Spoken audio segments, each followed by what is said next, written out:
It's a brand new day to run and play. Kick those feet up and run. Break a leg and seize the day. Kick those feet up and run. It's a brand new day to run and play. Kick those feet up and run. Break a leg and seize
I am here. I'm like a minute past the timer. I had to re-upload the short because it had one view like 30 minutes in. So we will see if that changes. I don't know why most people don't seem to realize that if something performs bad, you can just delete it, re-upload it.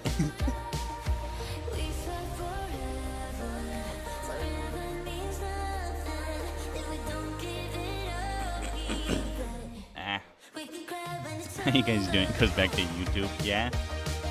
I mean, that sounds about right, yeah.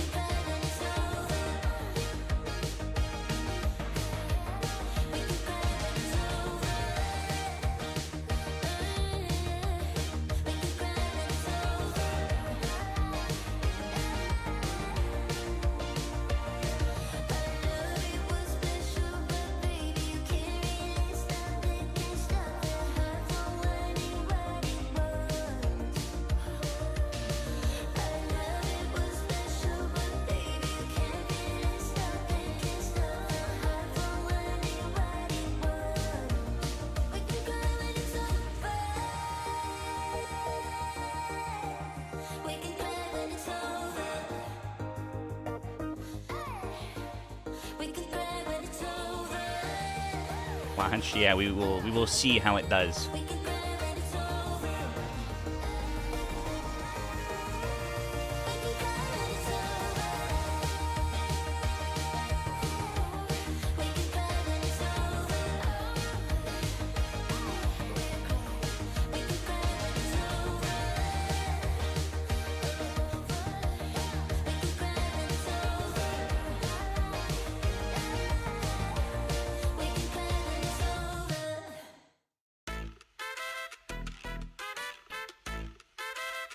And head pads. I can sure as hell try.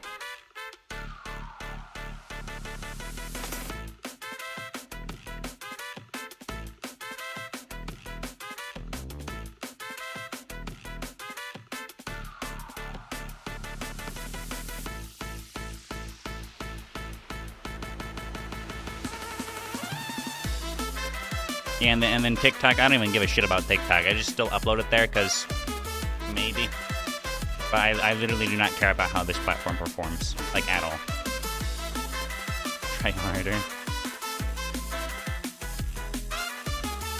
And the reason for that is because, one, you know, it's like an Israeli psyop now, and two, it is literally the worst algorithm of any platform. Anyone who says otherwise is just lying to themselves.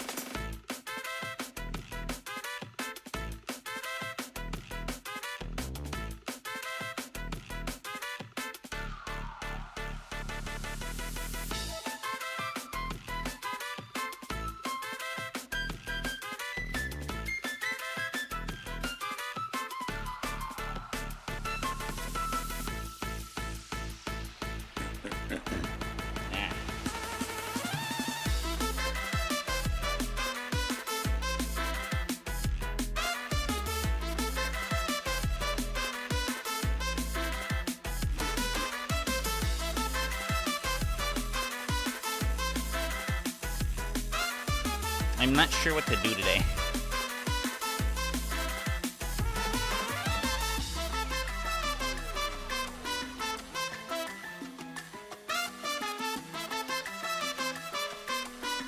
Apart from feeling like I'm dying, I guess. It literally felt like I had a heart attack last night, not even kidding. Like, it was bad. I don't think it was lung related. That's always, you know, a possibility. Except, well, the idea is it could be lung related because, you know, it hurts more when you breathe in deep, but also can't be with where it was. So I don't know. I might have had a mini heart attack and not even known because I didn't go to the ER.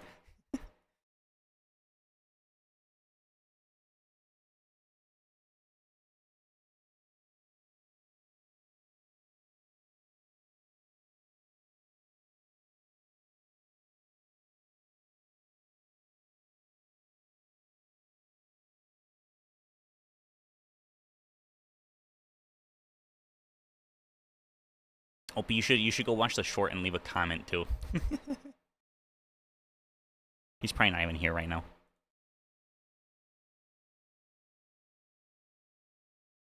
I don't even know if I feel like doing COD today, honestly. It's just kind of COD.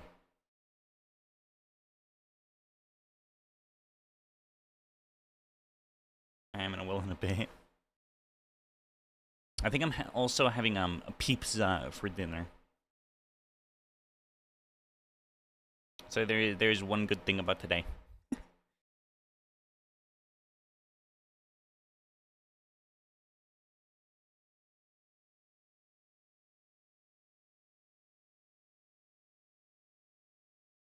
Forgot the fan was on.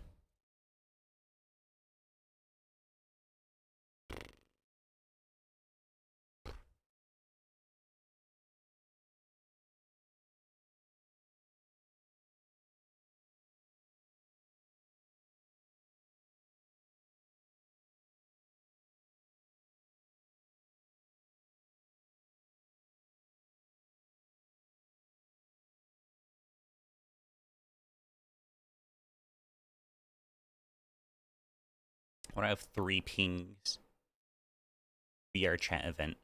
Imagine having a headset that worked for VR chat.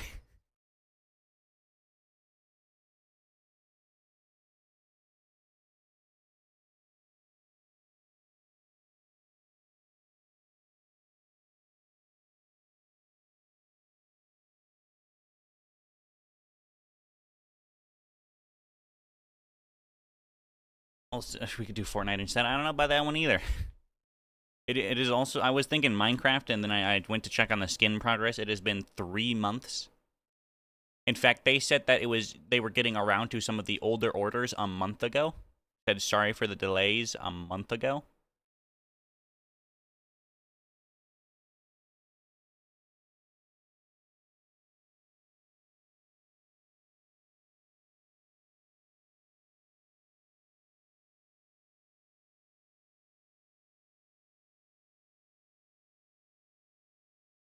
At this point, just make it yourself, yeah.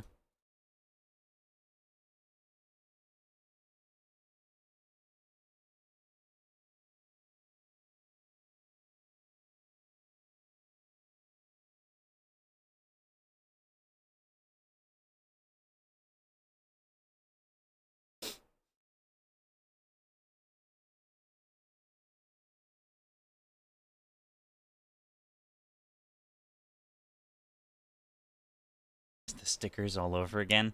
Yeah. Really got the Uwu market completion times.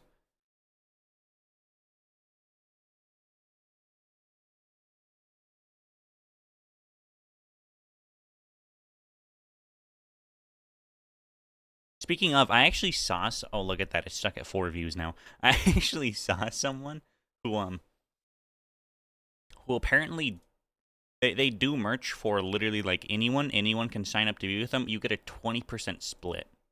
The other 80% goes to them and production costs, obviously. The downside is obviously you have to bring your own art over, which means 1, the art, 2, the commercial fee.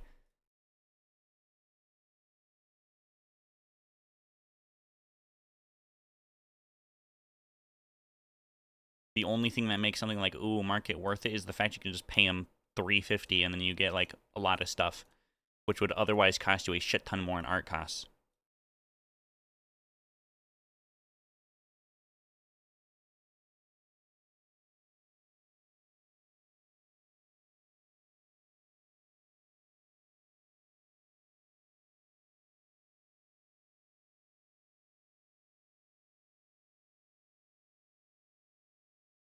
Repo, oh look at that, it's in the store.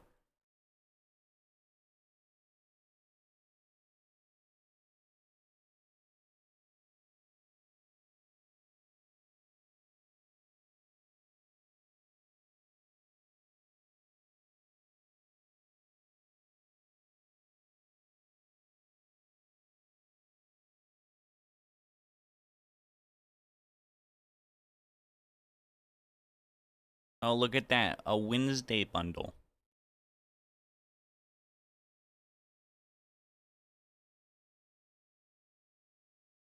Also, Opie, did you see that Black Ops 7 already folded with the milsim shit. It's not just a collab they're doing with, what was it, Pizza Hut or Little Caesars? They have an entire fucking skin. So basically, their excuse of no carry forward because milsim is actually a lie and they just want to take more of your money.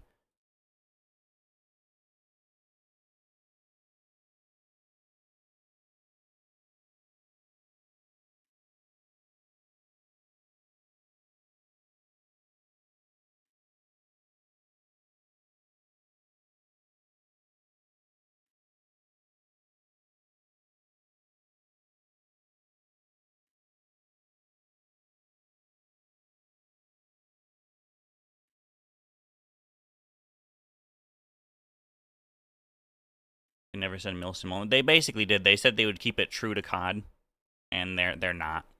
They folded within like a week. Also, this repo skin seems to have no reactivity, meaning the health bar on the back of your neck probably won't change. Wow, the repo devs really sold out that hard. They couldn't even ask for reactivity.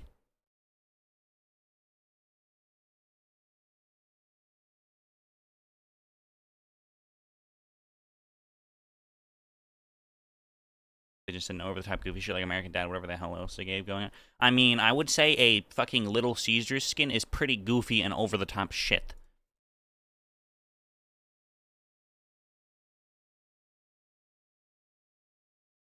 Call of Duty Black Ops 7, biggest Black Ops ever. I don't know about that. Damn, bro.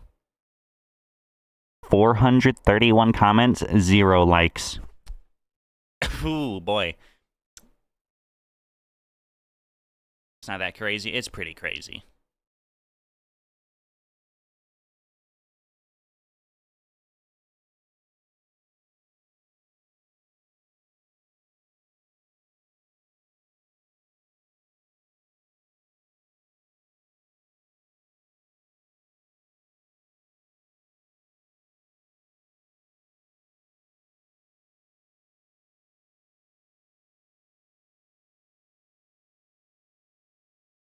$18 multiplayer maps, 2 zombie experiences on November 14th, and basically every single one is just a replace or a fucking refleshed out map of a old game.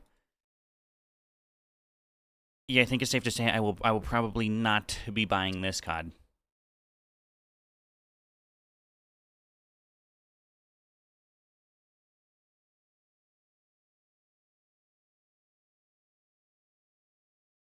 And then it'll really depend on if Warzone even ends up being worth it, because Battlefield plans on releasing a BR, although I'm gonna be real, it'll probably die within like a fucking week.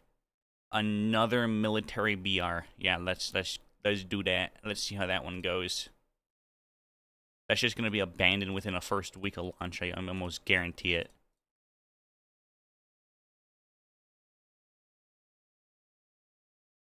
Or it's going to have only COD sweats, and then the Battlefield players are going to cry and complain and never play it, and then it's going to die off because of that.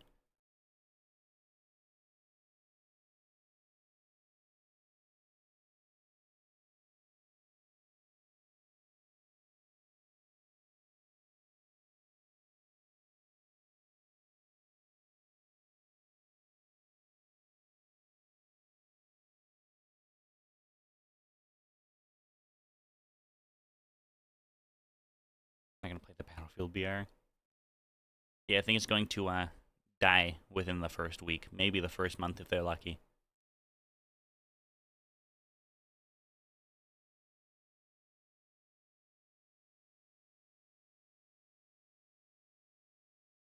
Yeah, one of the community posts for BO7 though has 431 comments and 0 likes. Not a single fucking like. That is not good look for the future of the game.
episode and having 5, maybe 6 remade maps out of all the total maps, there will be a total of 18 at launch, and 6 of those are remade.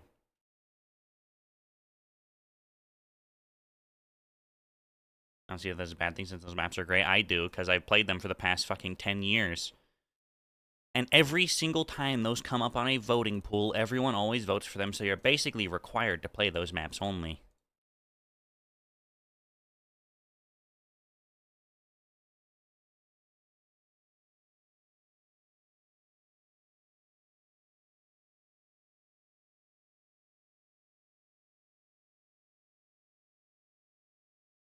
The only reason they keep bringing back old maps is because they know nothing else could hold the player base. If they got rid of the name Black Ops and Call of Duty and didn't bring any old maps back, nobody would ever play the game. It would be fucking dead. It'd have a player count of 0.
Am I just chatting? I don't even think I am. No.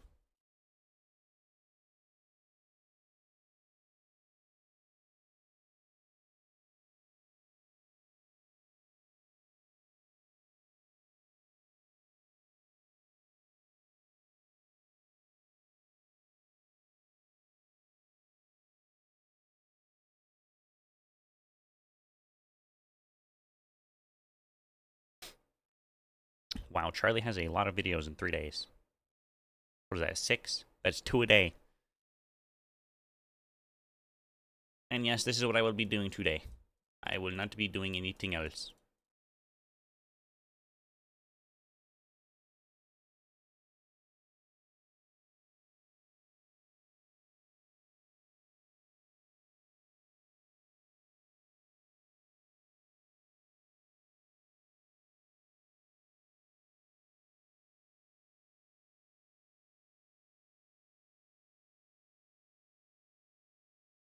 This is a topic I had no Oh boy. intention. Why the fuck is there a like button there?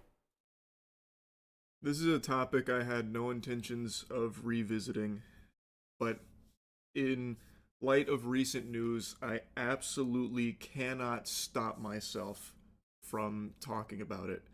A few days ago, I made an extremely hard video doing my best to honor the memory of one of the brightest lights the chess community has ever seen, Daniel Naroditsky, whom I was lucky enough to call a friend. He has unfortunately passed away, and I made a video doing my best to pay tribute to him and talk about the incredible legacy that he built and how he will always be remembered as one of the best teachers chess has ever seen, best streamers, best players, just overall just an amazing guy and an amazing force for good in the chess community.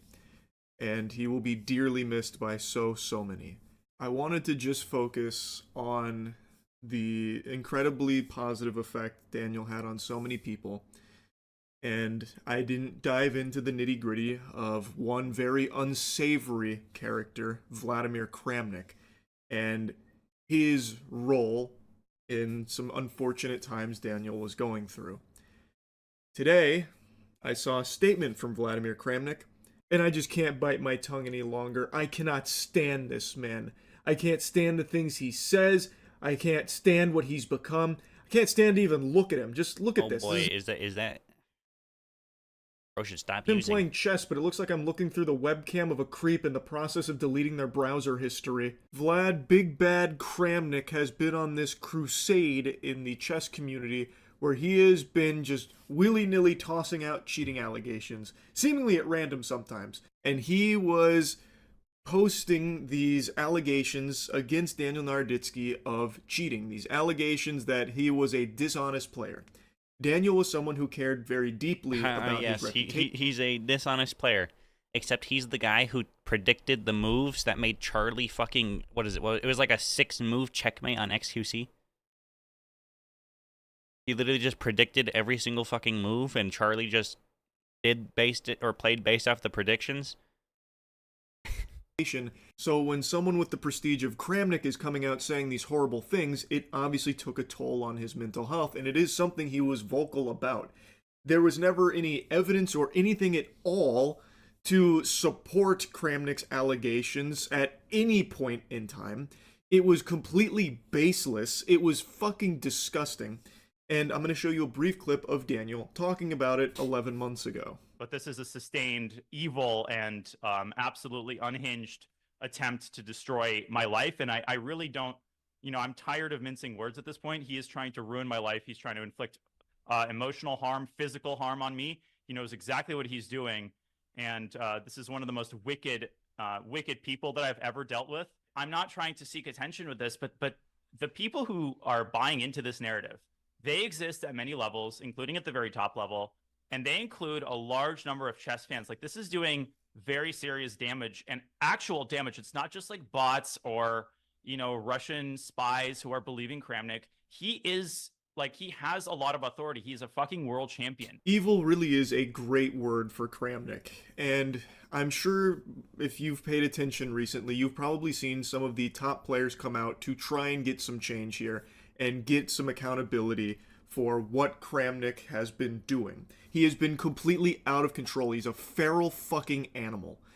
And he is still somehow trying to make himself the victim and how everyone else is the bad guy, and he's actually like the angel of the chess community. There are very few souls on this planet that genuinely view Kramnik positively. Even some of the best players in the world outright show their disdain for this creature. Hikaru recently had this to say about Kramnik. I said it before, I'll say it again. Kramnik can go fuck himself. I'll just say it. He can go fuck himself and he can rot in hell. That's all I'm gonna say, okay? It's a sentiment shared by some of the actual best players in the world, condemning Kramnik and everything that he has become. So it's not just fans of Daniel or just fans of chess in general, it's also the top level players that fucking despise Kramnik. And the statement that he posted today is what's made me just furious to the point where I will just go ahead and just start spitting and shitting on this guy, because people need to be more aware of the damage that he has done, continues to do, and just how unhinged of a madman this guy is. I would like to express my deepest condolences to all of Daniel Narditzky's loved ones in connection with the tragic and untimely passing of this remarkable chess player in person, which has deeply shaken me personally and the entire chess world. Hey Vlad, did you use AI for that? Because it certainly took you quite a few tries to even express any level of sorrow or condolences for the tragic passing of Daniel Narditzky. It's worth remembering and reminding people that after the announcement of Daniel Narditzky's passing, one of the first things Vladimir Kramnik did was take to Twitter to start wiggling his finger saying, "I told you so, I told you so." That was he literally, one of the first things he did was make it all about how he was so right. Blaming others, like how Kramnik was the only one that cared. He was saying, you gotta check on Daniel, this and that. No one else seemed to care. I was right. I saw what no one else did. You guys ignored this. That's what Kramnik did after it was announced that Daniel Narditzky passed away.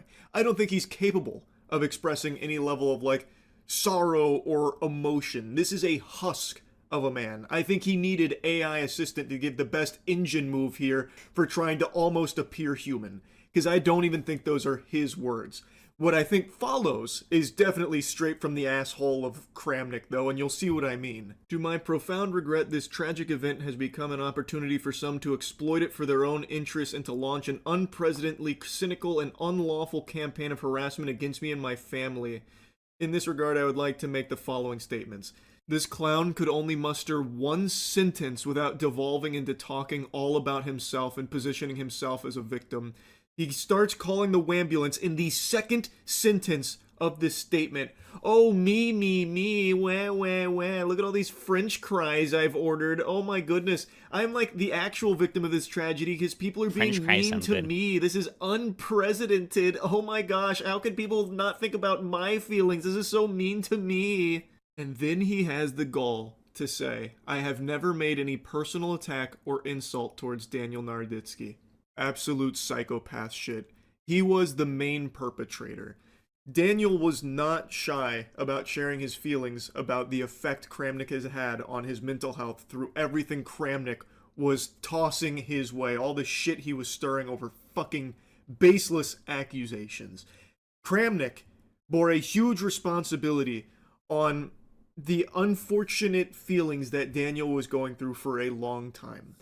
Kramnik was the main villain in this community, and he has... I'm curious, did he respond or anything? No. Be funny as shit if he did. The comments would be amazing.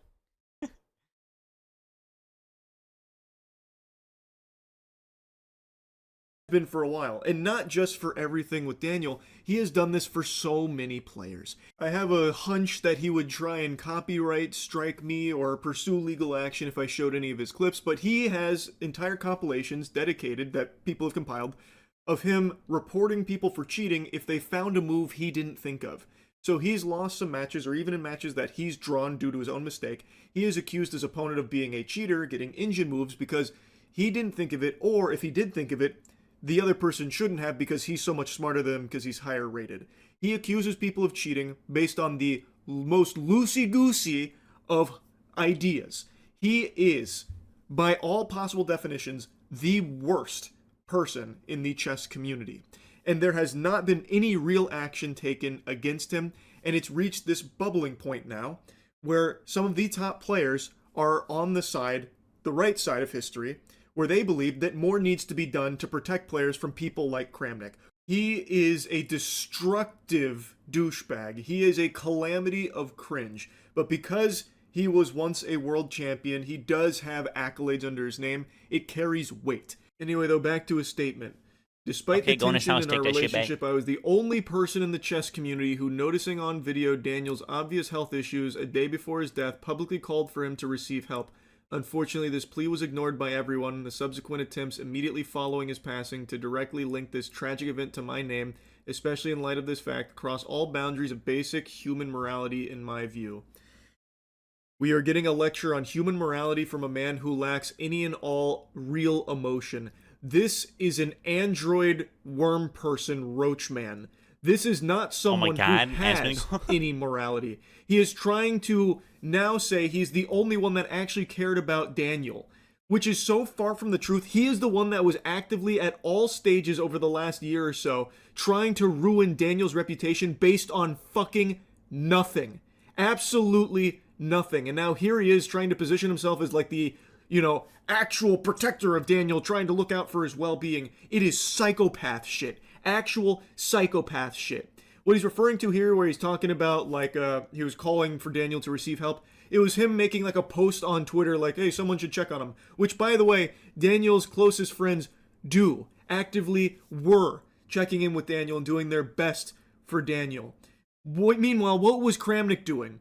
Continuing this crusade against him. Just a blatant lie, a pure fabrication, a disconnect from reality. There is overwhelming oodles of evidence to the contrary here. Kramnik does not care about Daniel, never did. Daniel openly stated Kramnik is one of the most evil people he's ever had to deal with. Just a wicked presence in the chess community. Yet here he is trying to say he's the only person that was actually trying to look out for him. It is just despicable behavior from this person. My private and public requests made a year ago for a review of Grandmaster Naroditsky's compliance with fair play rules were ignored, despite a significant amount of evidence, only part of which was published supporting the validity of this request. I have always been and remain ready to provide these materials to any relevant authority. In his next point, literally, point number 3, right after him saying how much he actually cared about him and was obviously looking out for him, he then goes in to try and, once again, push this narrative that Daniel Naroditsky wasn't complying with fair play rules according to Kramnik. Kramnik is still here trying to make these accusatory statements against Daniel Naroditsky, using his classic source I made it the fuck up evidence. Anyway, let me finish the statement before I dive in deeper. Point number 4.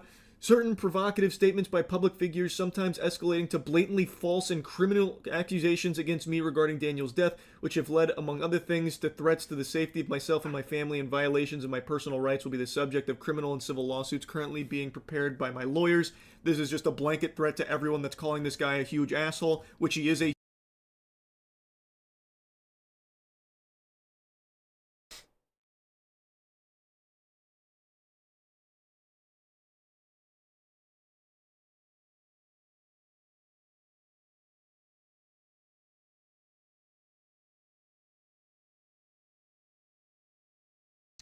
Vladimir Kramnik lives in Switzerland.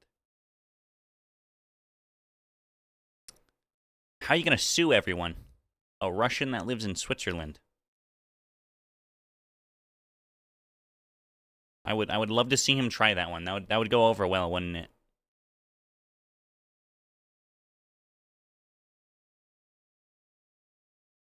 Wait, this guy is 50 crying like a fucking child? That is crazy, bro.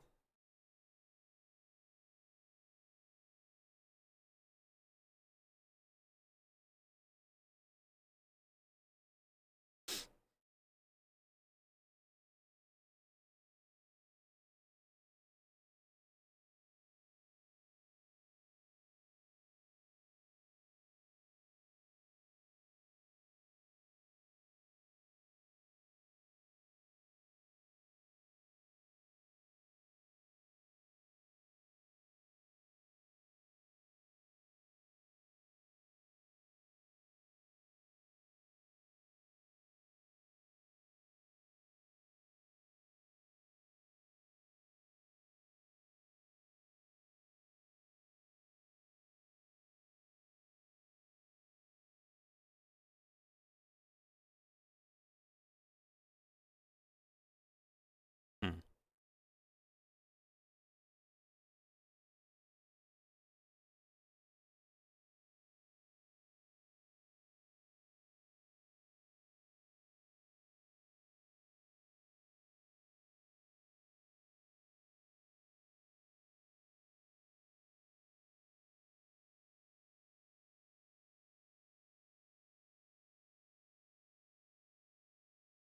huge asshole. That's not, there's no lawsuit you can issue for people pointing out that you are a giant piece of shit who absolutely did play a role in the mental health of Daniel. That is something that is provable with an overwhelming amount of evidence. Number 5, I welcome the officially announced opening of a criminal investigation in the United States into the circumstances of Daniel Naroditsky's death, and if needed, can even assist the investigation with some important non-public information at my disposal. Finally, with full responsibility, I want to state that I am in good physical and mental condition, and under no circumstances am I planning to take my own life. I'll quickly address that last he little most nugget definitely there at the is end, because without. you're probably scratching your head wondering why the fuck did he even include something like that, mentioning that he's in good physical mental condition, not planning on taking his own life. That seems to kind of come out of nowhere. And it's because Vladimir Kramnik has devolved into a fucking paranoid freak. This guy probably thinks that the deep state reptilians are spying on him through his fucking electric toothbrush. Now, anyone with a functioning frontal lobe can look at this statement and immediately smell how fucking foul it is and how stinky it is. His first statement is about how he's never, attacked Daniel or anything like that. And then you go to point number 3 and he immediately starts tossing out the cheating allegations again about how, I have all this evidence about Daniel Naroditsky not complying with fair play rules, by the way. So he's already contradicting himself in his own fucking statement. So you've never personally attacked Daniel, yet here you are, literally 2 sentences later, attacking Daniel in your own statement. Hey pal, you just blowing from stupid town? Classic Kramnik here, the Kramnik gambit, unable to express any actual real sympathy or anything at all, unable to take any level of accountability here. He doesn't mention his sizable role in the mental health of Daniel Naroditsky, who made it very clear that what Kramnik was saying, what he was doing, was hurting him in a big way. But Kramnik always disregarded it, and even here, doesn't even acknowledge it, not even slightly. In fact, he tries to position himself as the one that actually cared about Daniel. It is crazy. This is a crazy person. This is someone that does need to be checked in the chess community. So all of the top players and all the community that are begging for action against Kramnik here in the community, I think are 100% correct. It's a pretty Something simple fix. If they absolutely don't has get rid to of him, change. then This you do. statement You just from refuse Kramnik to play against had him. me fuming. Still If you never does. play I am against him, he can still never play. infuriated by it. I cannot believe that this fucking garbage bag of a person posted this. The only solace I can find in all of this is I know with 100% confidence Daniel Naroditsky will always be remembered for the amazing, talented player, teacher, and friend that he was, who contributed more to chess than most people could ever possibly fathom. One of the best commentators in chess, with one of the best libraries chess has ever seen, with educational tools that can get anyone interested about the game because his passion was infectious. And he was so efficient at teaching high-level chess theory, making it digestible and entertaining. One of the best streamers in chess, an amazing friend, an amazing guy. He will always be remembered for the positive, wholesome force for good that he was. Whereas Kramnik, he won't be remembered for his chess achievements. What people will remember Kramnik for is everything that came after. He devolved into a hateful, putrid, delusional person, and it will overshadow all of his accomplishments in chess. Chess history will look back on this man very negatively.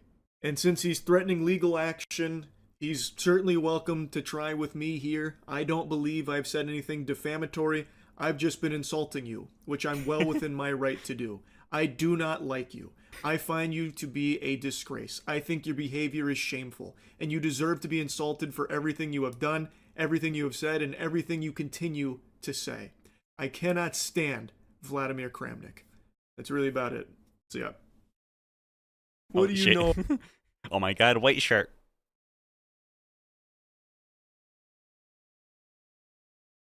I saw This is a Goof top- Juice, now I'm sad.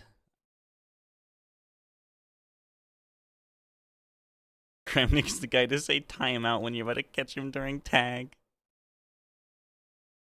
Kramnik once lost to a 12-year-old and immediately called him a cheater.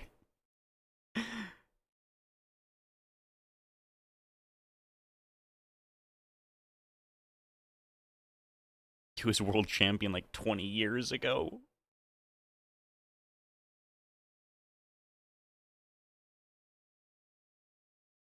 I don't believe I've said anything defamatory. I've just been insulting you. Yeah, for it to count as defamation, it has to be a lie. Gambling has Oh god. Reload.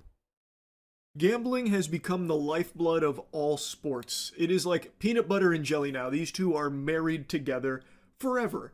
Sports betting has become more normal than saying bless you after a sneeze at this point.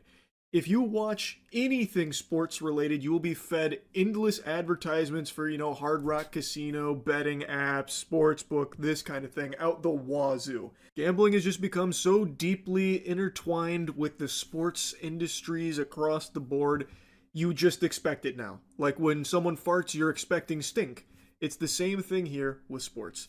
And with the normalization of all of this gambling, we're now starting to see things like this. A bombshell investigation and subsequent arrests all around illegal gambling. In total, over 30 people were arrested in this FBI investigation, including some ties to notorious crime families, mafia involvement here. And amongst those names are some NBA stars that you will definitely recognize. A current player, Terry Rozier, as well as the Let me guess. They were betting against themselves and then throwing the match. Or I guess the game, technically, would be the proper term. That is the most common thing in sports betting. I bet I won't recognize them. Yeah, this is why you should never watch sports. Because, believe it or not, majority of the time, they just bet large fucking sums against themselves, and then they intentionally throw the match, because they make more money doing that than they would if they won. Like, if it's like one team versus another team, like, let's say they're about to go to the Super Bowl, they're in the last match before the Super Bowl. They would make more money betting against themselves than they would for winning the Super Bowl. So why wouldn't you just bet against yourself and intentionally throw the entire fucking match? Like, there is so many games where they are obviously just playing so fucking bad, and you want to know why? Because they're doing it intentionally. Portland Trailblazers head coach Chauncey Billups, who himself is also an NBA Hall of Famer. Now, I think this is the first of many investigations and arrests of current and former sports players. Because this has become so normalized, I have a very strong hunch that there will be even deeper probes into this industry, and they're going to find a lot of shady shit. They're going to turn over some stones and see a lot of big, pew-wee, smelly fishiness going on there with game rigging, as well as another thing that came up here is like the sharing of private information in regards to the health of some players. So they'd give insider information game rigging, that they had the privilege of, like in terms of player injuries, that kind of thing, so that way people could cater their bets to it. In the case of Terry Rozier, he was actually involved in this for game rigging, allegedly, where in one game, he took himself out after a handful of minutes and did not return, and apparently had people betting on his unders, meaning he was going to have an off night. People were betting he would have an off night. He took himself out of the game early. As I said, the most common thing in sport betting is intentionally throwing. Because you see, you can't bet on yourself to win, because winning's hard. But if you just bet a few million on yourself losing, and then you just fucking jump on the ground, break your ankle, you just made a few $1 million. Obviously, he wasn't going to have a superstar performance there, so they cash in a lot off of those unders bet, and apparently he got a huge portion of that. That is one instance here that we have been made aware of. In Chauncey Billups' case, his wasn't game rigging, but instead he was working with illegal poker operations where they were using like fucking high-tech technology that you'd only see out of like James Bond's Q laboratories, where he would have victims lured in there. He'd be like the face of it to like use his fame as a means of luring people into these illegal poker games with all of these bad actors. And they'd go to these tables that had X-ray machines so they could read the face down cards. They'd also have marked X-ray cards. machine. They'd even have like the card shuffler would have a way of telling them what cards were dealt to who or something to that effect. Just crazy technology in order to cheat and steal the money from all of these victims, and they made many, many millions of dollars doing this. Now, I also wouldn't be surprised to learn if Chauncey Billups was also engaging in game rigging. Of course, that is not anything that's been revealed publicly or anything. I'm just saying I personally wouldn't be surprised to learn that based on some of the very questionable decisions I've seen him make as the Trailblazers head coach. I wouldn't be surprised to learn that the entire fucking industry is doing it, because they most likely are. This little tiddly-wink of lore that we got fed here about his illegal gambling When you can make more from losing than you can from winning, there's an issue. Accidentally idiotic decisions. Maybe it was purposeful game throwing, possibly. to make money off betting against his team. Obviously, that's not an accusation from me or anything like that. I'm simply stating that if they do happen to find a little information about Chauncey Billups, maybe, throwing games on purpose, I certainly wouldn't be raising an eyebrow in shock. You wouldn't find me with my jaw on the floor, starting to argue against it like, no, it couldn't be. Because, man, have I seen some absolutely fucking atrocious calls from this guy as the head coach. That too as well. If you look at any other country's sports, the amount they are paid versus the U.S., like, why the fuck can you throw a ball back and forth and make, like, millions of dollars a year? It makes no sense at all. None. Of the Trailblazers. But again, I'm not pointing any fingers. I'm just saying, it wouldn't be the most surprising thing in the world to learn there is all. But it's not an accusation or an allegation that I'm putting against him. Just saying. Anyway, though, like I said, many people have been arrested here, but these are the two most notable from the NBA. There's also a former NBA player as well that is in the mega mix of all of this. But it is fucking huge. And it's even been hinted at in the reporting that there are other suspects that just haven't been indicted yet. But they have them under the microscope, and I think it's really just a matter of time. With how normalized sports betting has become, I think this is the first of many huge investigations and arrests that we're going to see over the next few years. There is no doubt in my mind for a long time now, players, coaches, staff have probably been trading information or even engaging in some like game rigging here and there in order to make very big oodles of cash through gambling. Because the money they stand to make through gambling is substantial. So I have no doubt that there has probably been a huge network of sports athletes, as well as coaches, staff, and all of that, maybe even officials as well, that has been engaging in this. And this is a huge deal. And like I said, I believe this is definitely not like an isolated incident. I think there will be probably a lot more over time here. Because gambling has just become so normalized, and it is such like a wasteland in terms of like degeneracy and people looking to exploit one another. I just really think with how normalized it's become, how big it is in just like the culture of sports right now, there is no doubt in my mind a lot of athletes and a lot of people on the staff have probably engaged to a certain degree in many illegal activities in this sector. So while I'm not necessarily, super stunned to learn that this kind of thing has been happening, there was a piece of it that I did not expect, and it did catch me off guard, which was the mafia involvement and the illegal poker games that Chauncey Billups was the face of and luring people into. That I didn't expect at all. The game rigging, that was brought up here, that I kind of always had a hunch was probably something that was happening here and there. But the mafia illegal poker games with the crazy fucking technology, like the sci-fi tech that they were utilizing there, straight from DARPA, that was definitely something interesting. I'd like to show you some news clips or like some segments that cover that in particular, but I've just been so wary about showing that now since what happened when I covered the degenerate doctor that would walk around naked and masturbating in the office on people and whatever. So I'm going to refrain from showing you that footage, but I do encourage you to look more into it yourself because it is fascinating. I'm very curious to see how the NBA handles this because they've been very upfront about, sports betting just being super okay, big two thumbs way up in the air, brings in a lot of money for them. If you watch any of the games, you are inundated with gambling.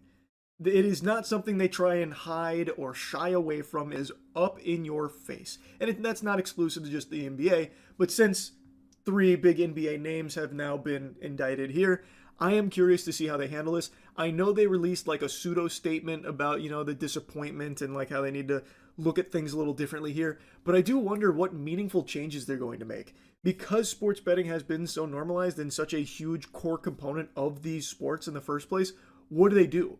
They can't really like break it off cold turkey or anything. I feel like it's going to be really hard to like crack down on athletes and staff and stuff like that to like ensure this doesn't happen again. I'm just really interested to see what steps they're going to take. So I'm going to definitely be keeping my eyes on this going forward. And anyway, that's really about it. See ya.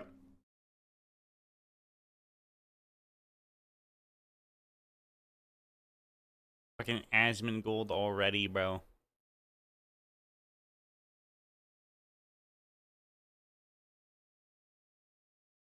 I love how Imaru can have something bad happen to her, and then of course Asmon just has to farm it.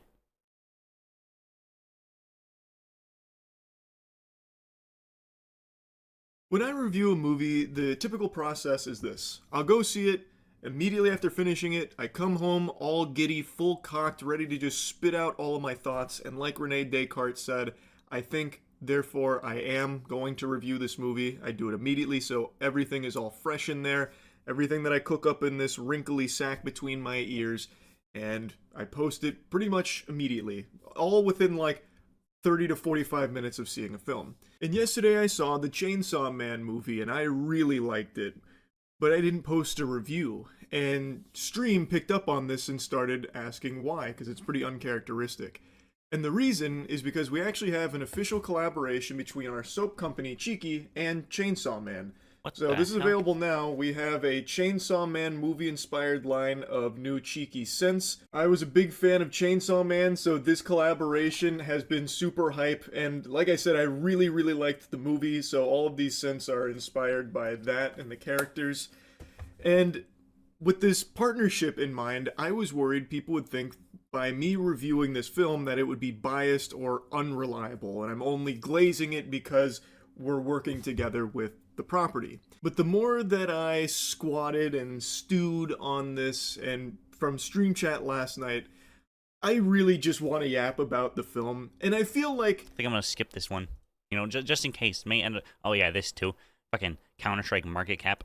There is no market cap in Counter-Strike. I talked about the game, bro. I gotta fucking... I talked about this a little bit last night on stream, but it wasn't until this morning that I really grasped the magnitude of the CS2 update and subsequent market crash. It's like I've wandered into the aftermath of an alien invasion. It is just a catastrophic disaster in the skins marketplace. And I think a lot of you have probably seen the headlines where basically overnight after a CS2 update, the skins market lost over $1 billion in market cap. I imagine most of you know how big CS2 skins are, but just... You know the biggest issue? You want to... The market cap was at 6 billion, dropped 3 million, and, or 3 billion, I'm guessing, in 48 hours. You know the biggest issue? People that were actually fucking stupid enough to put like their entire life savings into CS skins because they thought they were going to appreciate that much to make them money. If you lost money in this crash, the only thing I can say is I told you so. Because you actually have to bet they bought NFTs as well. I mean, at least that had... It was dumb as shit. It obviously was never going to last, but at least that had some merit. Like, putting all of your money into fucking video game skins is the dumbest thing you could ever do. What happens if Steam just... Let's say Valve gets investigated by the FBI for something and they're found to be committing fraud or something. They get shut down that day. The game goes with it. All your skins go with it. What the fuck do you do?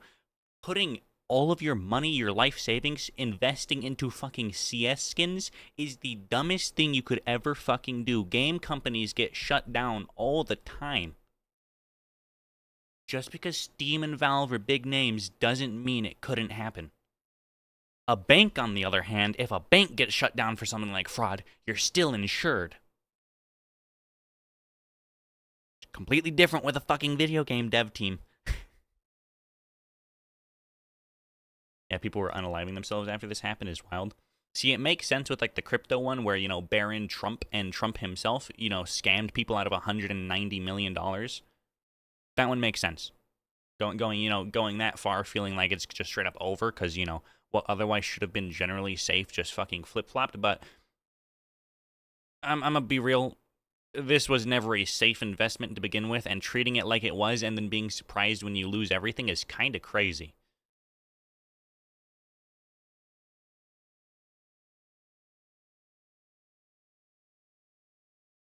Like, if you ever for a single second thought that CSGO skins was a stable, safe investment, you might have had bigger problems than playing CS.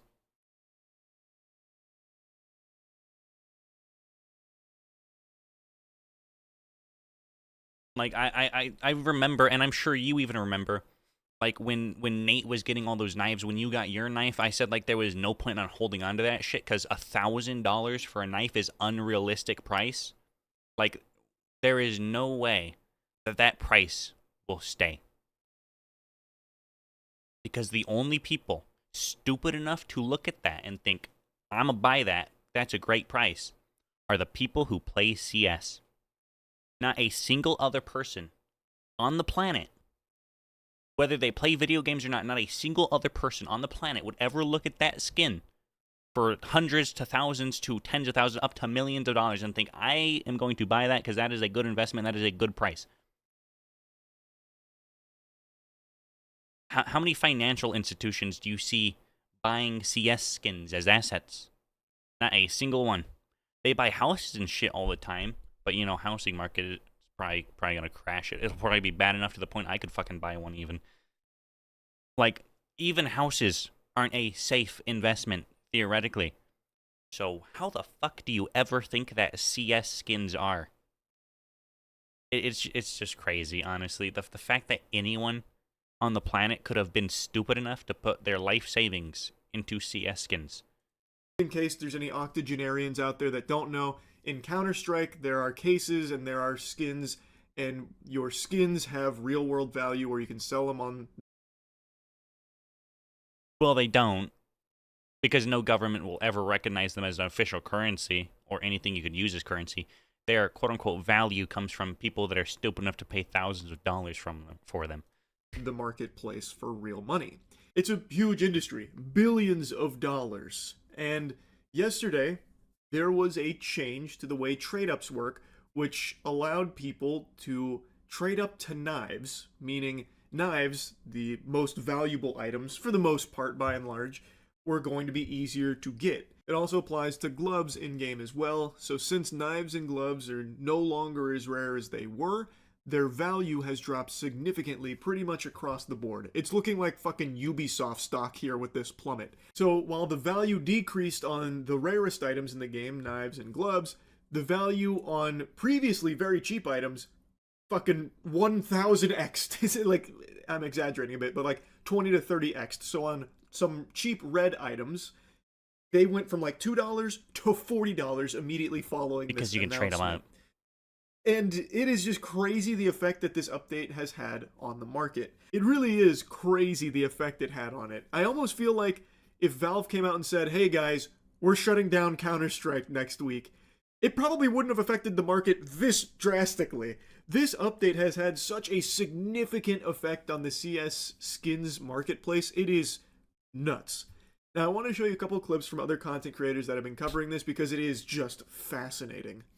Valve announced they were now letting anybody exchange 5 of their covert items for a singular knife. If you somehow don't know anything about Counter-Strike, basically you open loot crates and that's why the reds got so expensive, because where they were like $2 and you could just buy fucking $10 worth of skins, now you gotta buy, what is it, 40 times 5? Fucking 160, 200, right?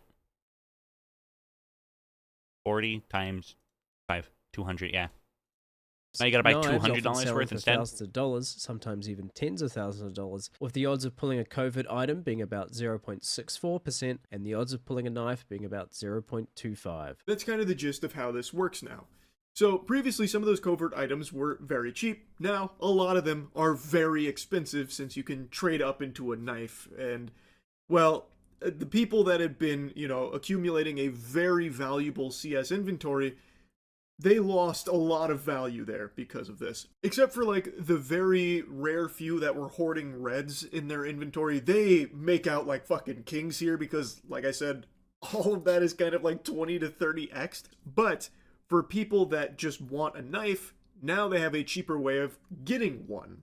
So there's been a big fiery debate here on whether or not this was good for the game or bad, because from the perspective of the collectors and the Good. people that Very buy good. and sell skins, 'Cause it's devastating. you were But dumb for as hell. people who just like play the game and like casually want to enjoy skins, it's pretty helpful to them. So right now, from everything I can see, the community's kind of split down the middle on whether or not this is like an overall net positive to like, you know, sink Get a job. the CS skin. Yeah, the people who lost money are the ones who are upset, and the people who lost money that are upset are the dumbest people on the planet. I think that's safe to say. I think anyone could agree on that. That if you lost money and are upset, you are really, really, really fucking stupid. I would say sub 70 IQ. Like, you are pushing, like, chimp numbers of IQ level. Because how the fuck could you ever look at a game's skin and think that is a valuable investment? It just was never going to last. It was going to crash eventually one way or another. Marketplace, which does have a lot of degeneracy with all like the CS gambling sites and all of that, in order to make it more accessible to people, like financially accessible to them to get these rare skins and stuff. So it's been like really back and forth on it, and it is interesting to see. Over $1 billion has been lost on the market cap from this update, but there are some people celebrating it and some people like actually feeling like their lives have been ruined by it. Well, because knives were now much easier to obtain, the entire market for Counter-Strike skins plummeted, and as of right now, $2 billion has been lost from what was originally a $6 billion If you feel like market your cap life has in been the ruined last because 12 hours or so. game skins Popular got cheaper, Counter-Strike I creator think you have Anomaly an showing issue, knives that honestly. plummeted over 50 to 70% in Yeah, value, that's whilst not COVID good. items had skyrocketed, with some even going up 1,000% in value, as you could now trade these for knives. People were celebrating shortly after the update that they were able to turn 5 cheap covert skins into a $3,000 knife, whilst others tweeting they were going to off themselves, and some subreddits I have two people into this update. Can't wait what happens next. Incredible effort, very useful update.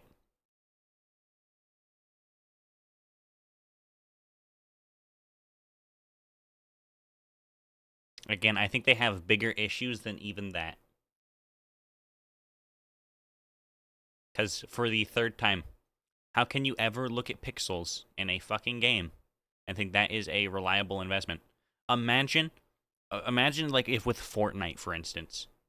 Imagine I was like, oh, I'm gonna buy every single skin to ever release in Fortnite because it's gonna appreciate and I'll be able to sell my account for a lot in the future. But what the fuck happens when Fortnite shuts down? What if just overnight Epic goes into bankruptcy for some reason? For instance, like the FTC lawsuit. What then? What if it wasn't just they had to pay out a certain amount to people? What if they completely fucking shut down? Nobody's gonna buy the account like that. You would find out overnight, and nobody's gonna buy an account for a game that's gonna get shut down. Same thing again with Steam and Valve. Could always happen. Not a good investment. If not even real-world logical investments like the housing market, etc., other country currencies, actual institutions and companies, if none of those are safe investments, how the fuck could you ever think that CS skins are a safe investment? subreddits even posting hotline numbers because of the news. I wasn't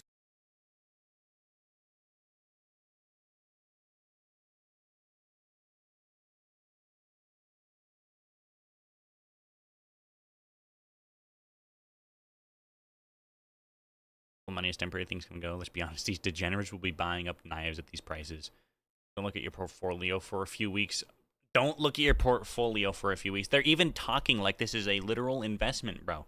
If you go to an investment firm and you bring up your CSGO knives as a investment portfolio, they might honestly pull out a gun and off themselves in game, in CS specifically.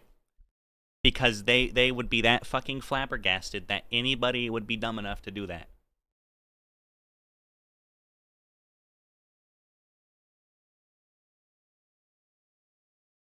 Don't dwell on this. It wasn't your fault. No, it most definitely was. I'm gonna be real. I'm gonna be the only person telling the truth here. It was 100% your fault. 110% even your fault. That you decided to put all of your money into CSGO skins. again, I know I literally told Opie and Nate this like a year ago. Don't hold on to the knife, because the price you got right now, it's gonna drop and you're gonna lose money. And I was fucking right. I am never wrong about these things. I have never been wrong so far. Every prediction I have made about whether a person is a good person or they're a bad person, etc., I have been right every single time for the past like 5 years. I don't think I've had a miss yet.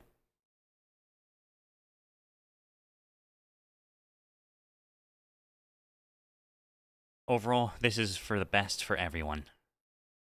You are correct.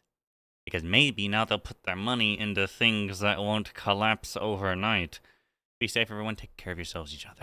News. I wasn't exaggerating when I said there are some people that actually do feel as though their lives have been ruined from this, because this market is so big, people have actually invested blood, sweat, tears, and come into it. Like, financially all in, balls deep on CS skins. So when the inventory that they've accumulated through all of these years worth of like pumping it and putting tons of money into it now just like crashes overnight, a lot of people have felt as though it's like, you know, a disaster that they can't recover from. And as Dolan mentioned, people that had red items, like $5 worth of red items, trading up to a previously $3,000 knife, they're excited. Like, this just shows how divisive the change is here. Into one knife. Now this is for stat track and this is for regular. This is absolutely insane. It's already wreaking havoc on many aspects of the market. You can look at something like the Starlight Protector, was just a couple dollars, and now instead we're looking at something that's upwards of $50, $60. It went from $2 to nearly $45 in just the span of a couple hours. It is also wreaking havoc in other areas of the market. If we want to look at this M9 bayonet Doppler, remember this was a $2,000 to $3,000 cash skin. Isn't this the one that Nate had? Or at least a similar one? I swear Nate had this one.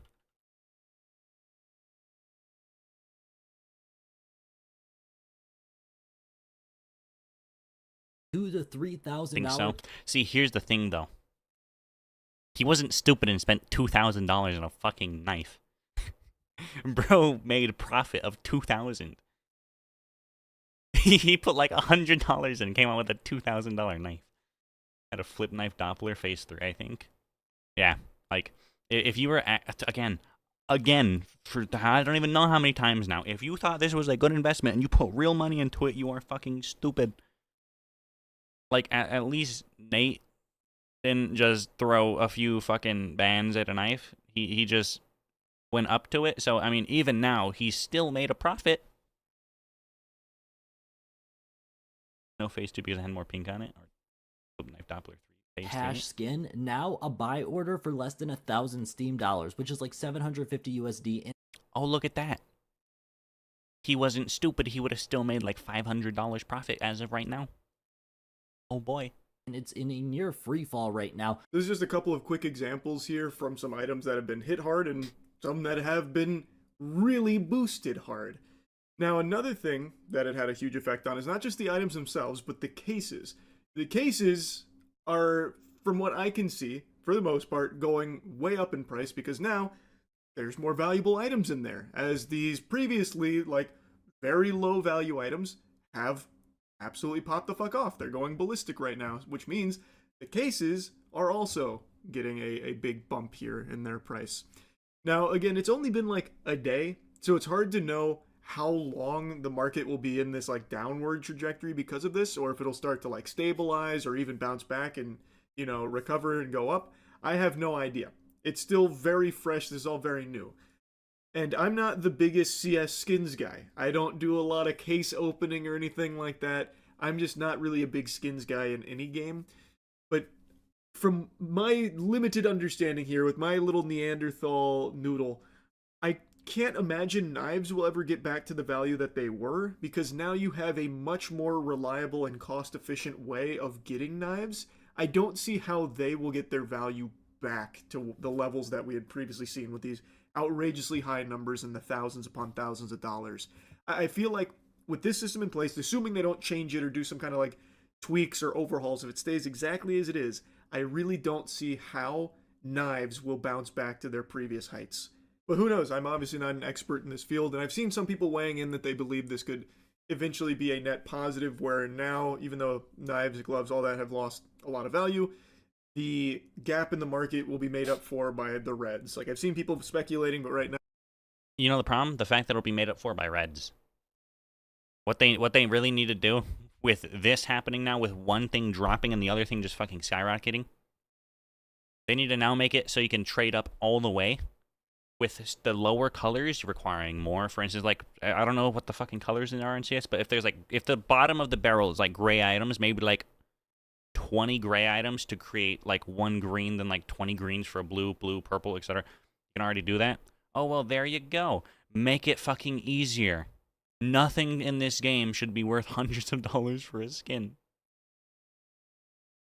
that's all you can do is just kind of speculate to see what happens next.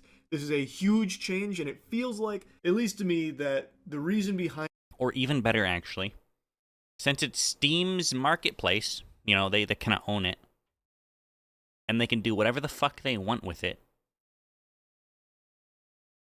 Just close the market down for skins. Except, of course, you know, CS would probably, it would literally die within like a week. If CS did not have the skin funding, I doubt CS2 ever would have happened. 10 of one color to trade up to item of the next rarity. in this change was Valve wanting to make knives more accessible to normal players that aren't engaging in the CS stock market here. So that way they could actually get their hands on some of these knives without needing to fork over thousands upon thousands of clams for it, or, you know, going to like gambling sites or whatever. Because getting them through crates, it's very low odds. And it seems like maybe Valve wanted to try and, you know, get everyone on the same playing field with ability to access these items. And in doing so, decimated the stock market, which maybe they want to do. Maybe they're tired of CS skins They being might even take the a Valorant route stock market in the and future. that kind of thing. Make I some don't nice really straight know. up- Honestly, that'd probably be better. Or even better, instead of doing what they did here, just make everything rare more likely to get. Oh my god, big brain, you know, simple math.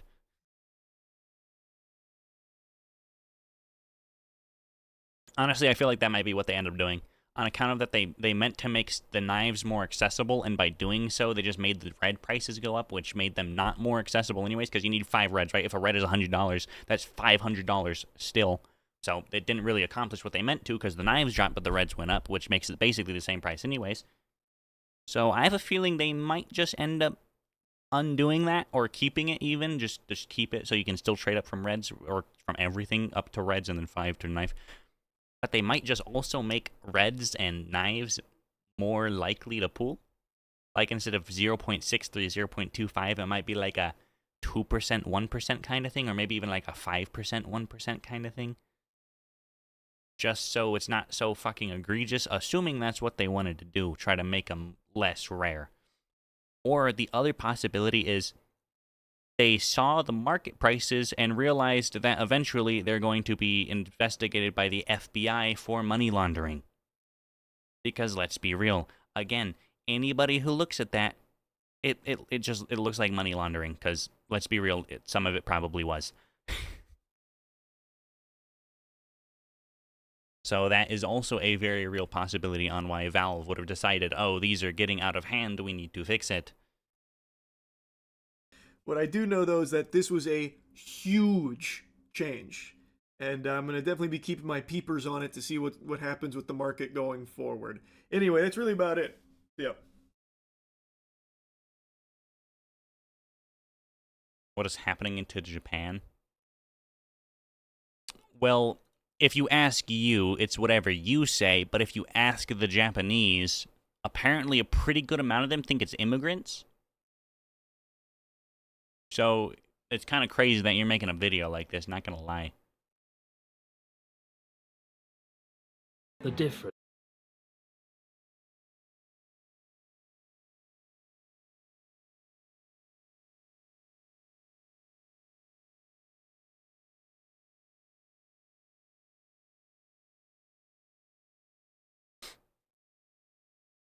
What's happening in Japan is sad.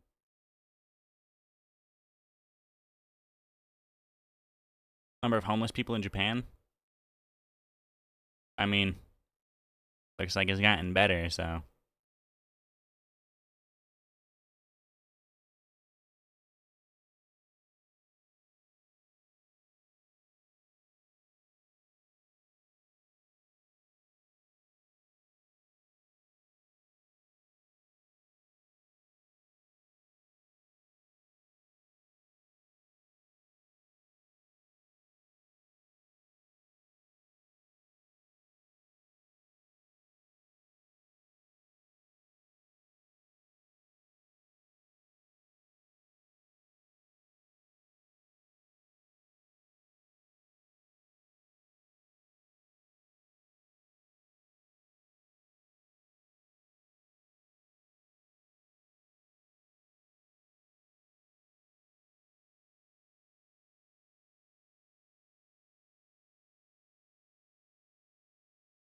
There was graffiti in Shibuya 10 years ago. Graffiti today. Or yeah, not you.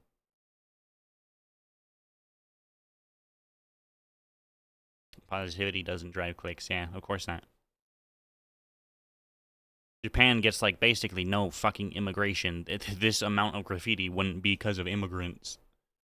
Of course, the right wing can tell you that, and people believe it because they're fucking stupid, but let's see.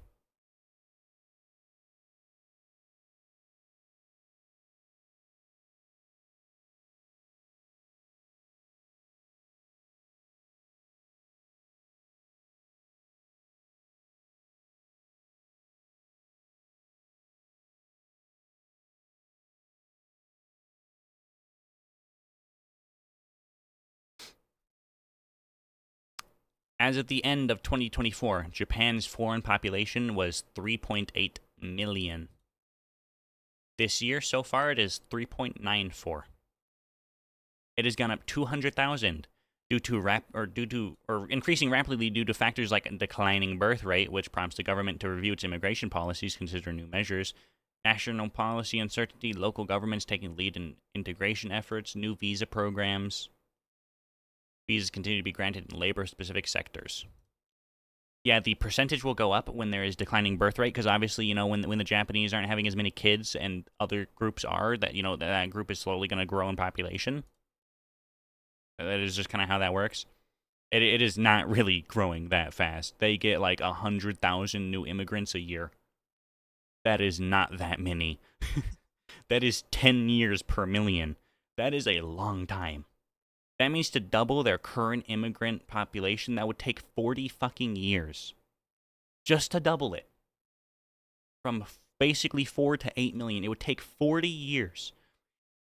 Any problems going on in Japan right now, I can guarantee you are not because of immigrants. Do this one first.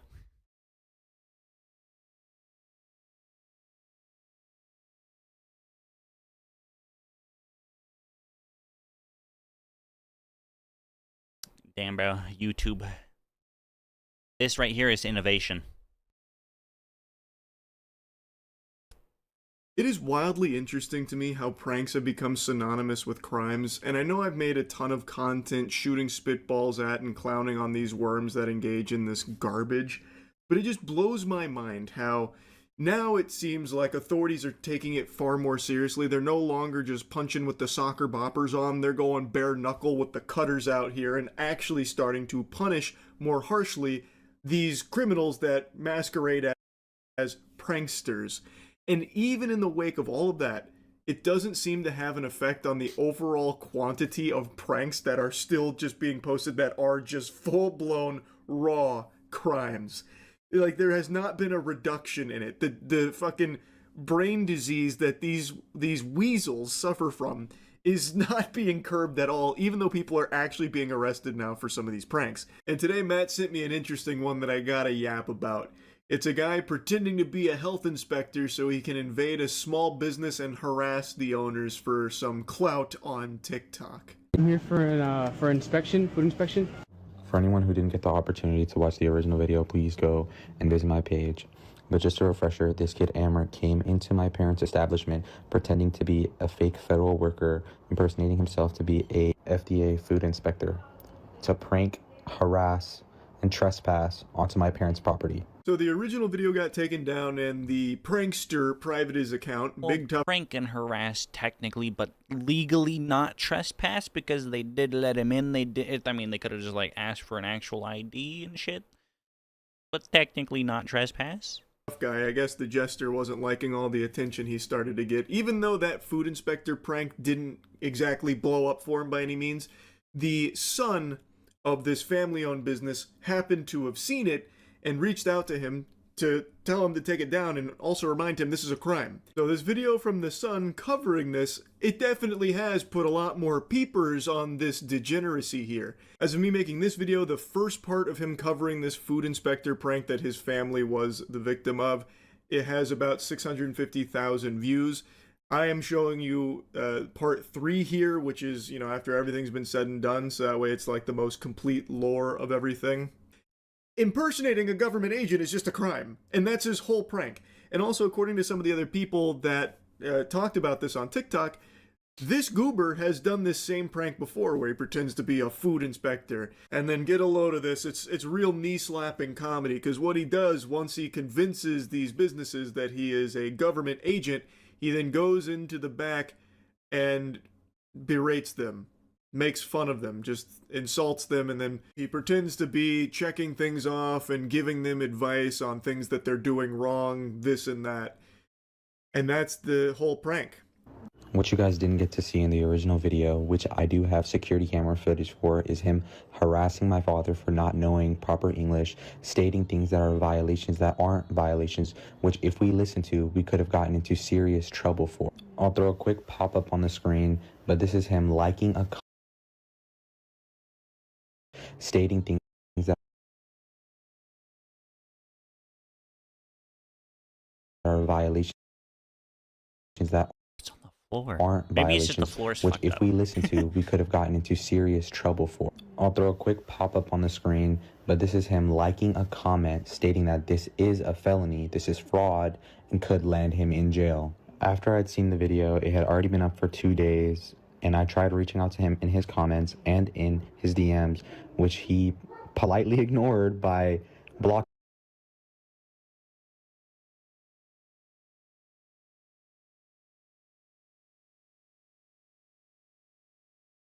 On the pretense of being FDA inspector, which is illegal. Did he specifically say that, though? If he just said food inspector, technically... No. Me. He seemed to shy away when someone was willing to kind of stand up to him and put him in his place. He didn't like that very much. He plugged his ears to it, and then eventually privated his account, which is very odd because he's putting on such a strong face here as he kind of bullies his way into the back of this family-owned business as he's done before in the past, apparently. Now, I looked up food inspector prank because I hadn't heard of anyone else doing this, so I didn't know if this was like his galaxy brain scheme that he farted out for his dog shit content on TikTok. And it turns out, no, that's not the case. He actually just suckled this from someone else's teat. There's a handful of other deplorable losers like this that did the same food inspector prank where they just pretend to be a government agent and barge into the back and say that everything's a violation, basically. And what I've noticed in pretty much all of those is that they target small family-owned businesses and they look for employees that maybe aren't fluent in English, so that way there's like a language barrier there to create confusion, so that way it makes it easier for them to squeeze their way to the back here. So really incredible stuff here from the pranking community. They've got an absolute home run with the food inspector prank. I'll try again it's tomorrow. A crime. It might just and be you the time are I uploaded compiling evidence against yourself. That is always the most interesting part. You are committing a crime and you are filming yourself doing it. Like, there is no wiggle room for excuses or anything. Now, before showing you the rest of the footage, I want to show you something to cleanse your palate a little bit. Show you something exciting. Cheeky is partnering with the Vans Warped Tour, baby. That's right. Luckily enough, he went a little too close to home, and one of my friends was able to recognize him and let me know who he was, and he was basically able to reach out to him, letting him know that I was pressing charges against him and that he should take down his video. After the fact, he made a pretty lackluster, shitty apology just because he got caught. The apology will be on my page. It's hard to miss. Something to consider, if the Sun never saw this video, this business would have no idea that it existed because they were under the impression that this was a health inspector that paid them a visit. And in all of the other instances of the food inspector prank, I imagine all of those businesses still have no idea that the individual claiming to be a government agent was actually just some fucking lonely-ass weirdo online desperately fishing for clout by pretending to be a government agent. They were the victims of fraud. So if the Sun didn't see this, that video would still be up besmirching this business based on fucking nothing other than this guy just feeling like being an asshole for the sake of a TikTok prank video. I'm very happy he preserved the apology, by the way, because the apology is about as bad as you're expecting. So this is an apology video to the restaurant owner's son and the restaurant owner and basically the whole entire kebab corner. So I basically went into the restaurant and did a fake food inspector thing. And yeah, so I posted it on TikTok. Then the son reached out to me saying he's gonna press charges if I don't take it down. And yeah, so I took it down now. I just wanted to just like state it out publicly that I'm sorry and please don't press charges on me. He's begging for the charges not to be pressed from what I can tell, this wasn't enough to tug on the heartstrings of the son here, who seems like he still wants to go through with those charges. All power to him. He's totally within his right to do so. Impersonating a government agent is a really fucking dumb idea. It is, again, just a crime that this guy is pretending was actually like, a good-spirited prank or something. It's not. The whole point was him insulting this business and the people that work there for no reason. So, I don't really feel too much sympathy for this guy. It doesn't seem like he seems to really care that much. He is clearly doing this just in response to fear of, punishment, fear of repercussion for violating the law. Also, a little piece of friendly advice, if you're watching this, shave that fucking mustache. It is hanging on for dear life. That peach fuzz needs to go. There's only a couple of threads left there. There are just little strands of pubic hair. Do yourself a favor, just shave it. It's not working out. And since then has made pretty racially targeted videos towards Indian people. And because of that, he's still getting charges pressed against him. And funny enough, we had an inspector come in today, and guess what? We got the green light, and I'll put another pop-up of that right now. And I genuinely feel bad for the kid because he seems like the kid that you're friends with just to be the butt end of the joke. And if we've learned anything, it's just to leave small businesses alone. All these prank videos can be fun and games until you start affecting people's lives. I can't remember the last time a prank video was fun and games. Pranks in the last, decade have been so bastardized, it has just become harassment, or in some cases, just, actually assault sometimes. That's been another big one in recent years, where the prank is literally just, assaulting strangers. This, I think, would fall comfortably in the harassment camp, where that has now been misconstrued as a prank, where you just harass people, and that's the joke. Anyway, I'm happy the son was able to find this video so that way he could set the record straight on his family's business, and also, maybe this will help dissuade others from doing a similar prank, because this shit super sucks. Anyway, that's really about it. See ya.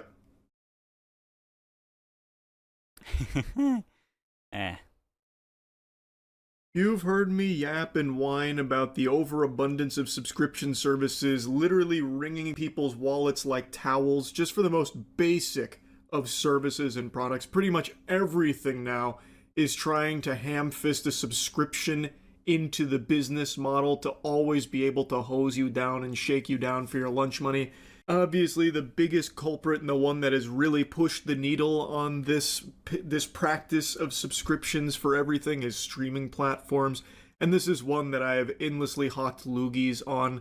There are now more streaming platforms than there are pizza places in America, I imagine. There is a new streaming platform born every day for the most hyper niche shit, where they might have 5 titles but still charge you $15 a month for the privilege of watching all 20 minutes of content they have on their service. It's Actually, terrible. Not only that, they have the gall to keep increasing prices, even though these behemoths have their catalogs. I honestly do not give a shit about US, the fact that there can't be just one good streaming service. Really? Monopoly law is the most egregious, overused, and, most of the time, just, I don't even know how to say it, because it's just so bad. It seems more often than not they use the monopoly law to attack companies. For instance, Google. Oh yeah, Google's in a monopoly because they're so good. Okay, what about every single fucking browser that uses Chromium as an engine? I think, basically the only major browser that doesn't use Chromium is Firefox. The laws on monopolies are only used to target companies that the government does not like, in some way or another. I only sub to Netflix so I can pay for my parents' account. Yeah,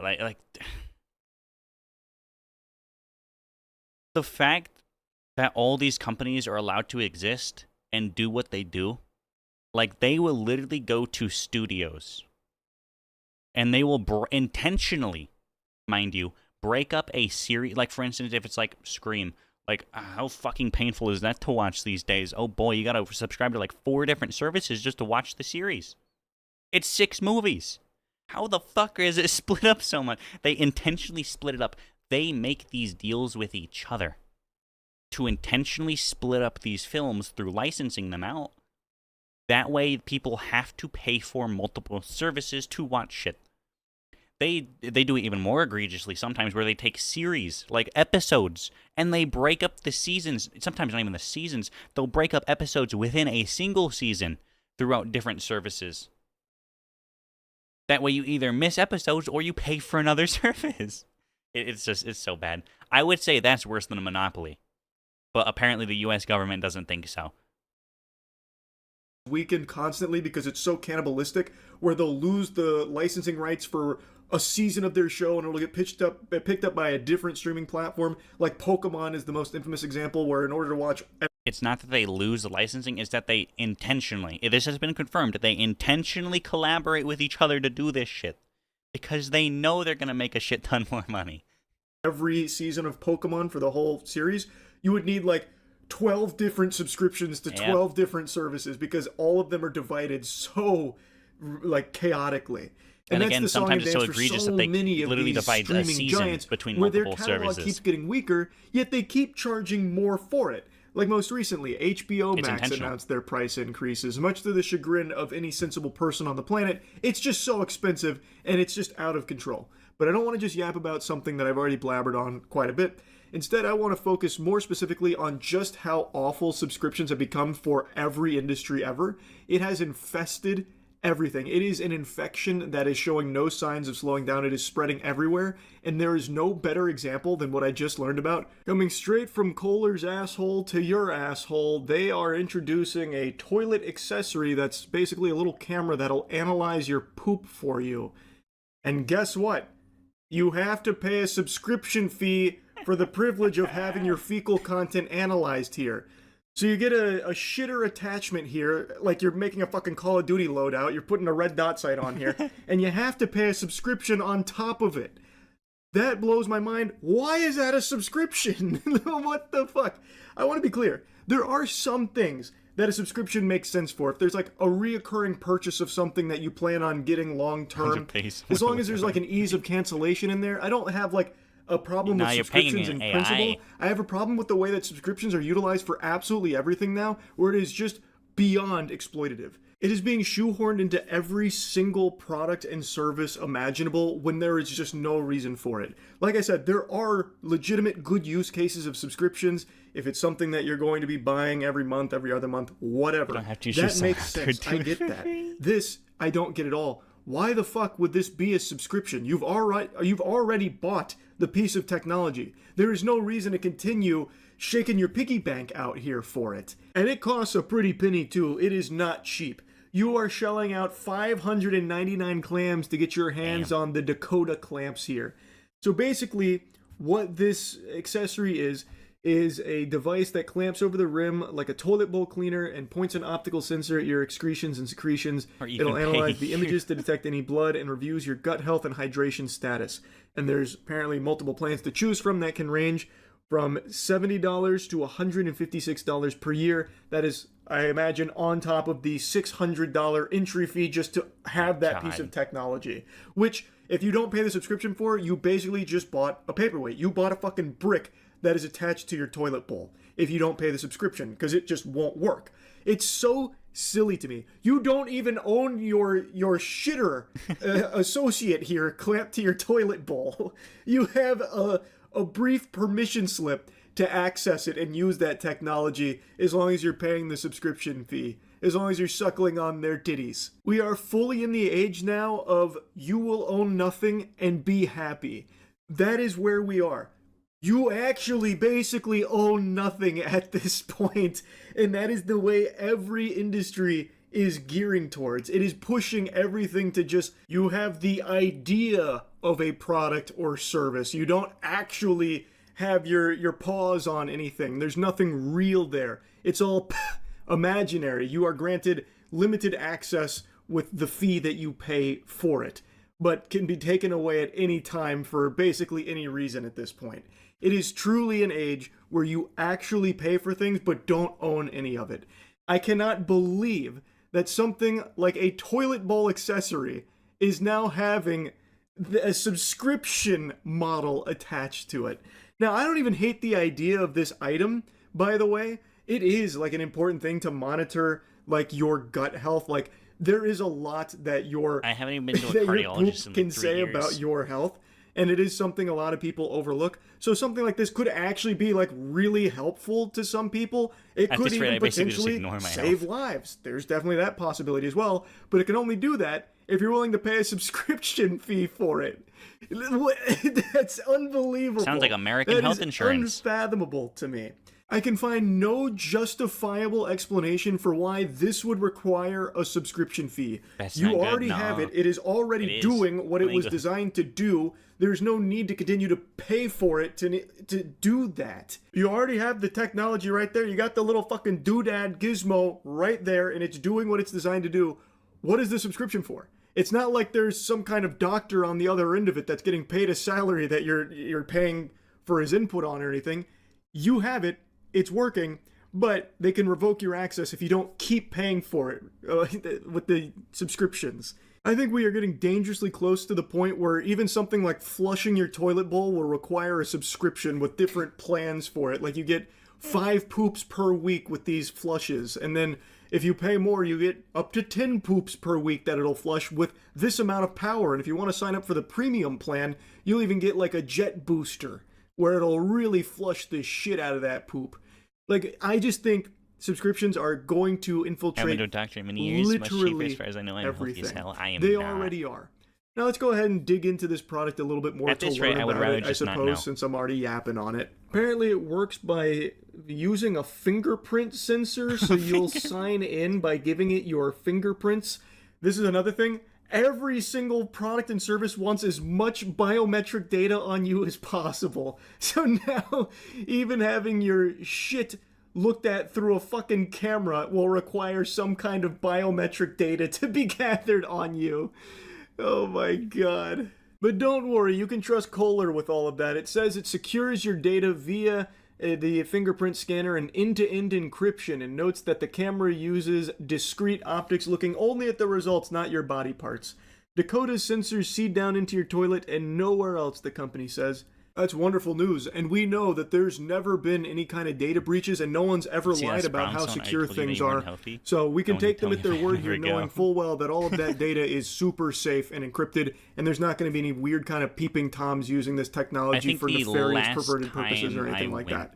We can sleep easy with that was- knowledge locked securely in our brains here. This will be hiccup free. I wanna And say just think about how 17. cool it'll be to use your toilet and give it your fingerprint scan Right in before order my 18th to birthday. optimize your bathroom experience. Just imagine for a second though, just play around with this. Hackers get into your Kohler Dakota and steal your fucking data through your toilet bowl accessory. I mean, everything is getting data breached. Like, every single service has had huge leaks recently. Now imagine once this is on the table and they get the fingerprint scans and whatever else that it happens to accumulate. Also, something kind of fun to play with. Imagine putting this on all of your toilets or something, and you have like company over, and they see that and they're like, "What the hell is this?" He's like, "Oh no, don't put your fingerprint on that, no!" And then all of a sudden it logs a brand new set of poop. You're just having friends over for their Super Bowl party or something, and then all of a sudden your phone's blown up with notifications from your Dakota app. Player 2 has entered the arena. Player 3 is in the lobby now. And it's like all this information on their poop and their gut health and all that shit. Here, hold on, I actually got a little guest star of my own. I don't know if you could hear that, but I just blew a little ass there. Anyway, though, I don't even hate the idea of the product. Like I said, I think that is actually could be a very valuable service to provide, given a reasonable price point and no subscription fee. The more I think about it, the more I hate this one in particular. The idea that this product could actually really help some people, like even be life-saving to a certain degree, and then locking that For your behind a guest perpetual appearance. paywall with this subscription fee, Yeah, that just feels actually. even more deplorable than most subscription models. That's pretty crazy to me, actually. Like, stay on top of your health, but only if you are financially able to perpetually do that.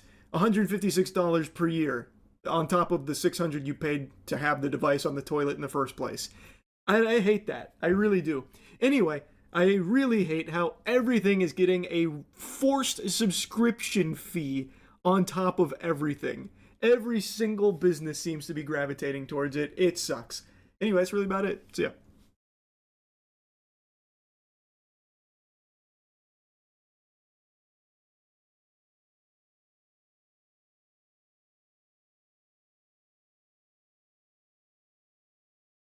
Flushing your toilet already has a subscription fee called a water bill.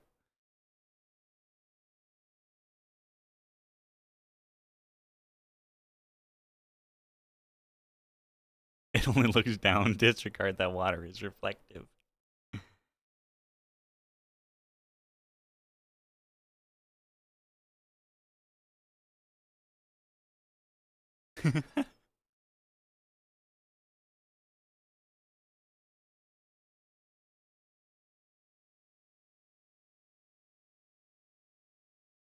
Oh, look at that.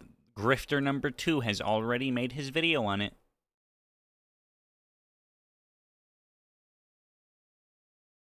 I love how they can't just leave it be to be something she talks about, you know, an actual important moment. They have to make money off of it. They have to get as much funding off of this shit as they possibly can.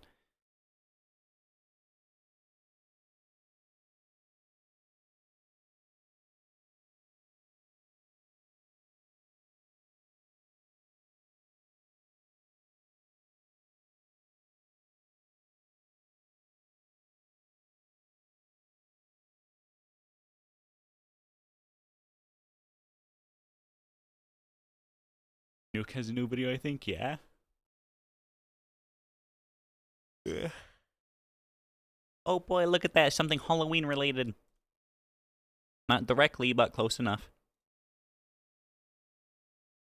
I'm going to go fill up my cup really quick. I'll be back in a second. Shouldn't be too long.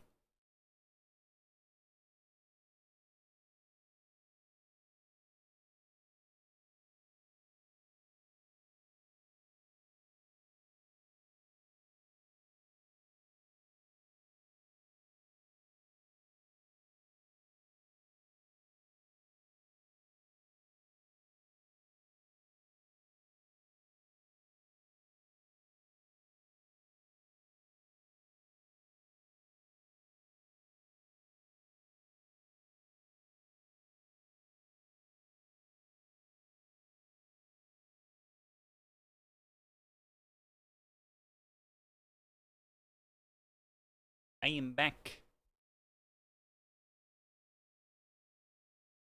Gotta go dig a new well, yeah?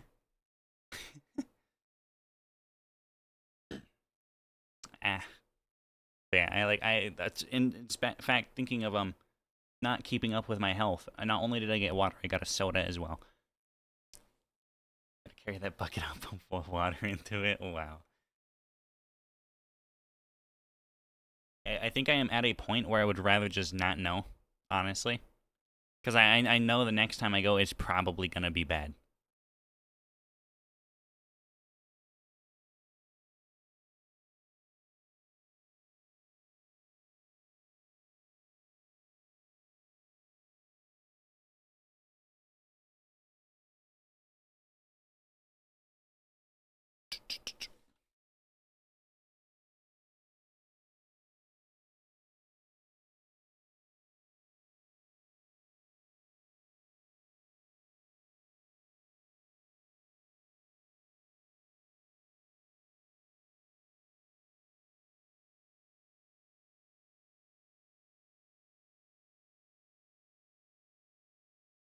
I didn't watch the stream thing. We could, yeah. Yeah, I checked. Life expectancy by stages of heart failure. Stage 1 and 2 is 10 or more years. Stage 3 is 5 to 10. Stage 4 is, you know, the kind of last one. I want to say it was entry of stage 1 in 2016. Which is also conveniently when I lost my fucking disability because of Trump. I will forever hate the man for that specifically. There is no fucking, like, are always arguments for and against him, but the one I will always hate him for most is that one specifically. Like, how the fuck can you as a child enter stage 1 heart failure, and the literal sitting president can decide that, no, you don't need any form of disability? Like, it is fucking crazy, bro. I mean, you'll also give hell a chance. Eventually.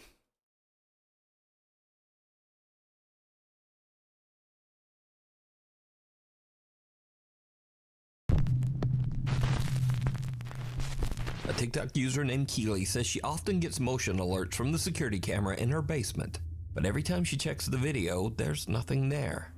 Except this time.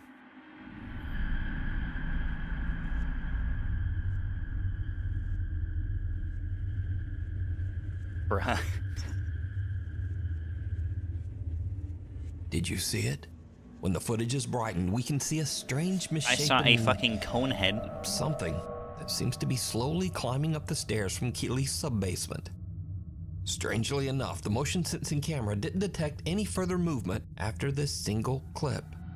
Now, it's worth mentioning that Keely has been posting on TikTok for over 4 years and has never posted anything paranormal before or after this one video. So, just what is What the that fuck climbing is that? the stairs? Is that 'cause she and rotated has her never phone posted and it, like- anything paranormal before or after this one video. So That is so cooked, bro. Today, 1:09:13 a.m. Why didn't you edit this last part out? Oh, just what is that climbing the stairs? Let me know what you think. Oh, that's stairs? Shadows in the chateau. The stairs were to the Ted right. and I Lisa wasn't paying that Rogers much have spent attention. the last 5 years restoring a 14th century French chateau in Limousin, France. It's a massive project that they've been documenting over on their YouTube channel, Chateau de Montmonier. Now, to be very clear, their YouTube channel isn't about ghosts or the paranormal. It's all about renovations and daily life in the French countryside. But one night, things take a very strange turn. Lisa becomes convinced that there's a mouse Honestly, running around in the chateau's old boot room. I mean, there probably is, yeah. Let's be real. I'm gonna be real. If you live at a place like this, why don't you just, like, cut off... Like, why are you out here making videos? Like, this is probably one of the craziest places you could ever live. And instead of, like, embracing its time period, not only are you not... You're, like, straight up renovating it, not even, like, supporting. You're not giving it more time. You're completely redoing it. I guess depends on just how fucked up the inside is. But then you're, like, completely modernizing it, too. Like, why would you spend all this money on a property like this and not want to at least live within its time period? Why completely modernize the entire property all the way to even fucking making videos about everything you do? But Ted insists that he hasn't seen any signs of a mouse. So, to settle the debate, Lisa sets up a camera to record the room overnight, hoping to catch the mouse on tape. We didn't catch the mouse. There was no mouse last night. However, there is something else we did catch. And yeah, I'm going to go and get Ted to come and watch the footage. Is that a video editing software? Right, so let me start playing. So this is from last night. I'm gonna be real, I already don't believe this one because I can see your separate tracks. This color track would mean it belongs to this one, right? And then why? Questionable. So obviously you've spliced things together already. I'm going to go and get Ted to come and watch the footage. What are we looking at? Right, so let me start playing. So this is from last night. This is me setting the camera up. So I'll set the camera up so you If it is the sound hole based, in the corner. Can you see it? Hope you can see it. Anyway, I'm off to bed. It's very late, so we'll see whether we catch this mouse out in the morning, and then Ted will have to believe me that there is something running above our bedroom. I'll see you all in the morning. Good night. Instead of filming a mouse, Lisa's camera ends up catching something very different.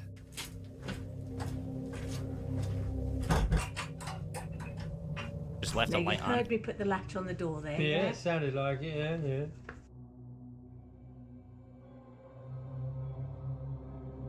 Okay, so the sensor light's gone out. Right.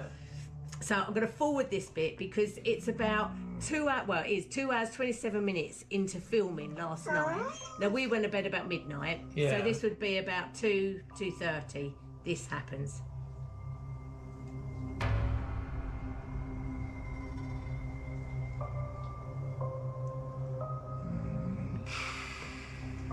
Now you heard the latch go off the door.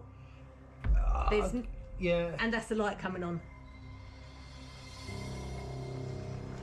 The motion sensor light. Yeah.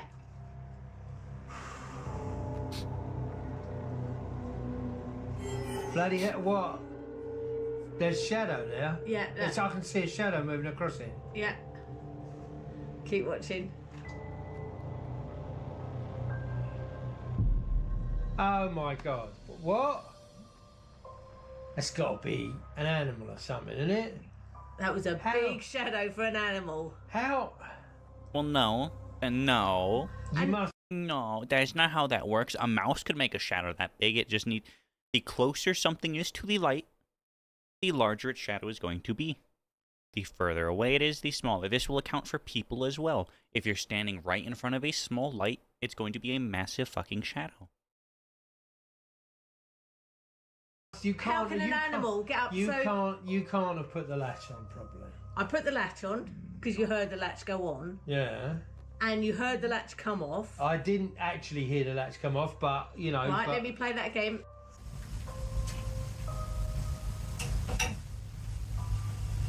You know why I don't believe this one about hearing the latch come off? Because, again, why do you have split up audio? Why is there spliced audio in here? Because from what it would look like is yellow would belong to one of these, and why is there a gap of audio? Why is there other audio? Why is there spliced audio if this is all supposed to be 100% real, unedited? How do we know that latch actually came off? How do we know you didn't just add sound to it? Because obviously you've already done some editing to it, so you couldn't have just done more. I don't even need to debunk this one. The sensor light's gone out. It just debunked So itself I put because the she latch filmed on, it. 'cause you heard...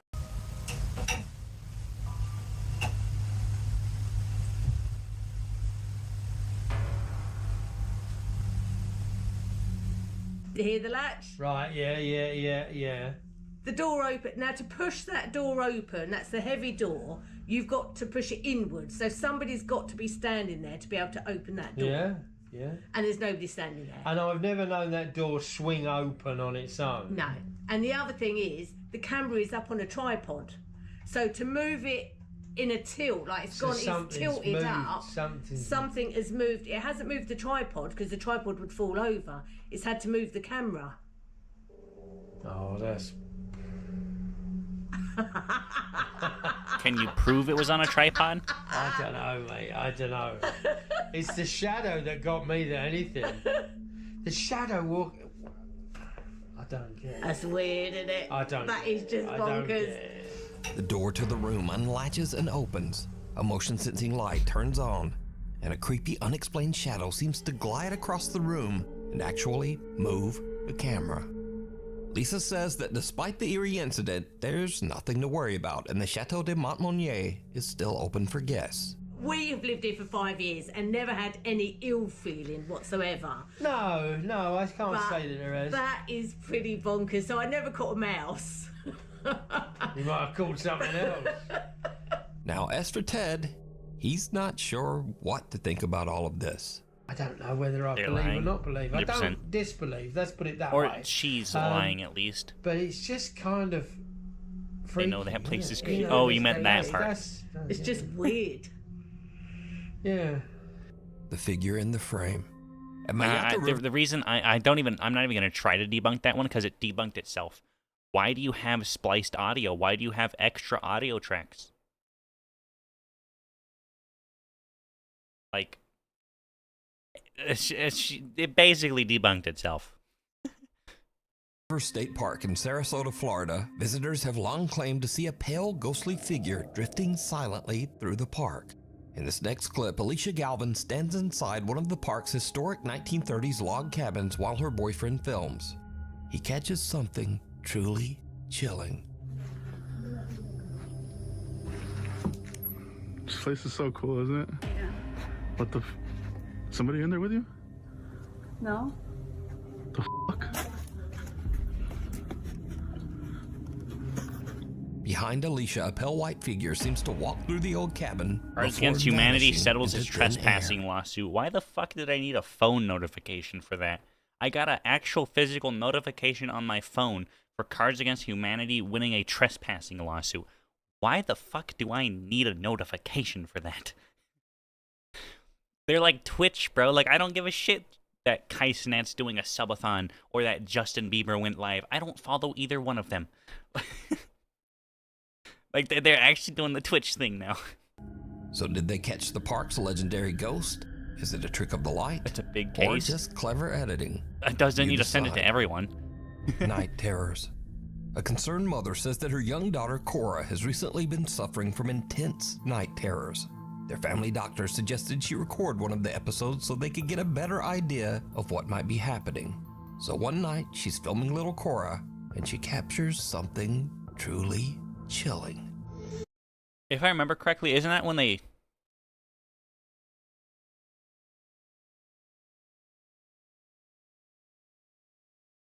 Didn't they, like, buy out a lot next to SpaceX? Yeah, they bought out a lot next to SpaceX, and then SpaceX was fucking throwing their space junk into their lot. Yeah, SpaceX sued by Cards Against Humanity, settles trespassing. They sued... Yeah, it was so obvious, like, even all those years ago, that SpaceX wasn't going to win. Like, you're leaving all of your shit on their property. And then you complain and claim they're trespassing when they're taking it and putting it back on your property. Like, how the fuck is that supposed to work?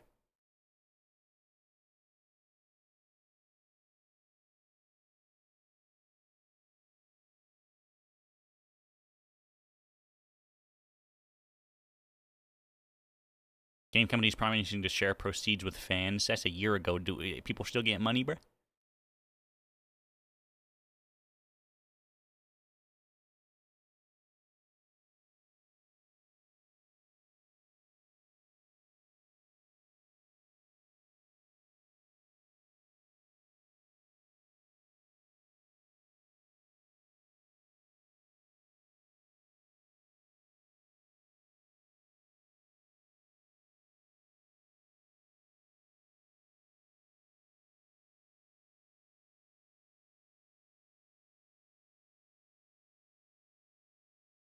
Yeah, they claim they destroyed the land with gravel and space junk, which is, yeah. I think Musk and Cheeto aren't BFFs anymore, someone would be disappearing. Yeah.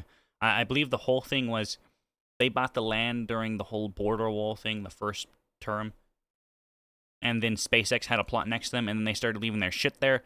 So, they sued for, it was destroying the property and trespassing, as well as leaving all their shit. And then they moved it back, and then SpaceX also tried claiming that they were trespassing for moving it back because they wouldn't clean it up. Like, they basically just fucking refused to go get it.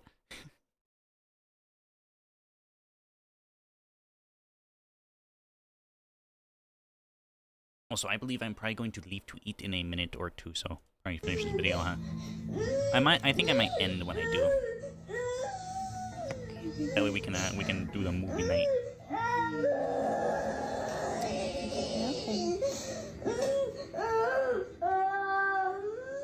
Ending probably when I go to go eat, yeah. I'm scared. You don't say. Could never have guessed. What exactly are you scared of? The clock that says 31:16. What the fuck? Wait, why does it say 31:16? That is not a time, bro. Come here, big girl. Come here, big girl. She got the fucking alien time clock. Come here, big girl. It's okay. I'm trying to explain it so she wouldn't be There's scared. the vent Giraffe. right there, baby. See? The vent pushes the door. You're fine, okay? Hey, big girl? More importantly, why is there a vent right there? Don't be scared. Just remember, baby Lenny's here, mommy's here. We're all gonna be together in the same house. It's gonna be okay. Let's go to bed.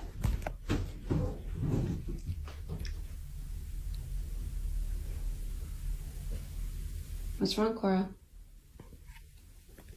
So the imposter can use it. Sweetie, what are you afraid of? You're scaring me, honey. I don't see anything. As the mom I goes to was walk her a daughter little back to her bit room, too the door early or suddenly too starts late. to swing shut on its own.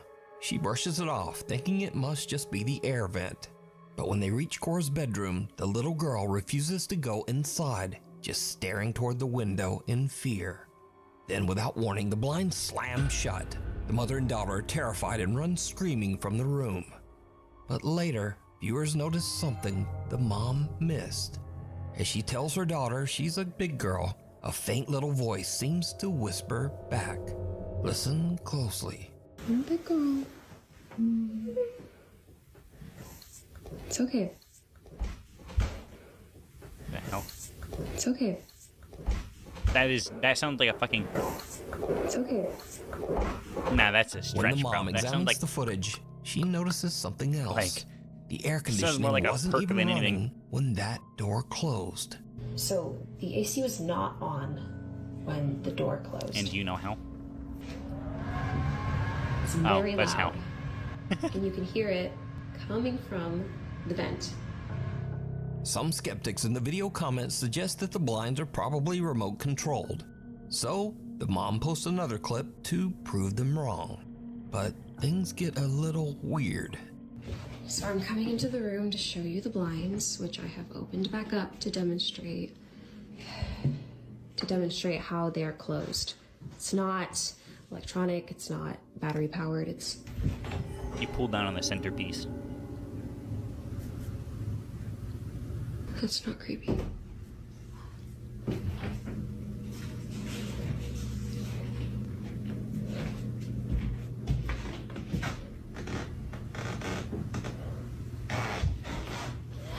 I'm trying my best not to freak out.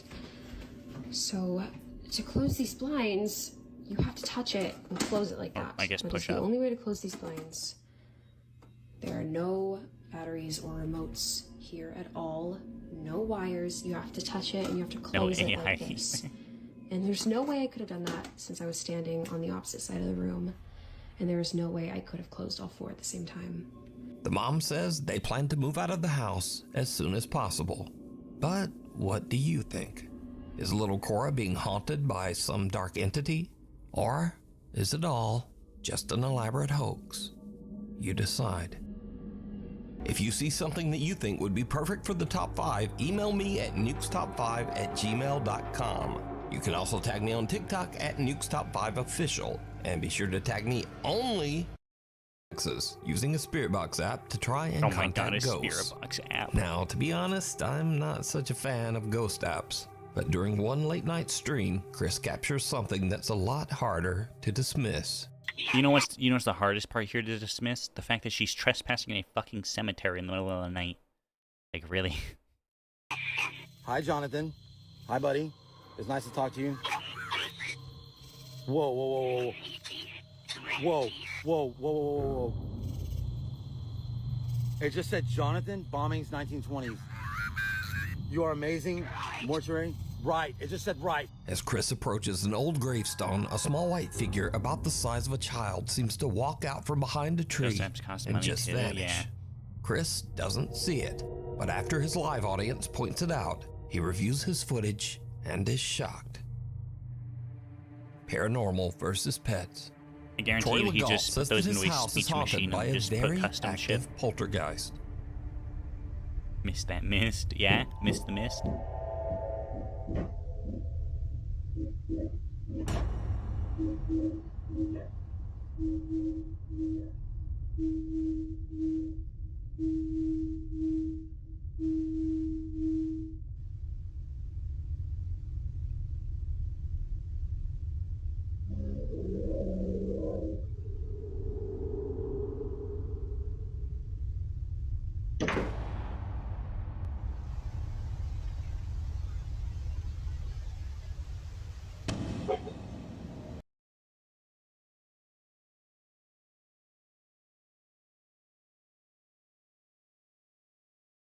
Hmm. You're telling me in 6 days, the only thing that changed was your table got dirtier? I call cap. This was 20 minutes later.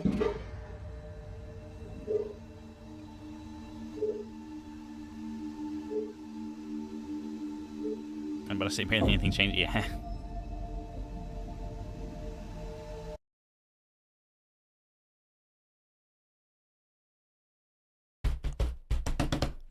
I win, I win, I win.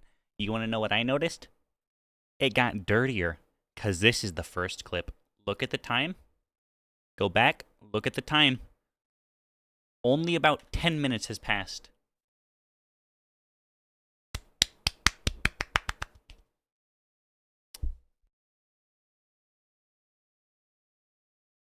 I have already debunked it. Bro, I have to be the best on the planet at these. Like, I don't give a shit what your timestamp says, bro. This says it's 8:36, this says it's 9:20. Why has only 10 minutes passed in that time then, huh?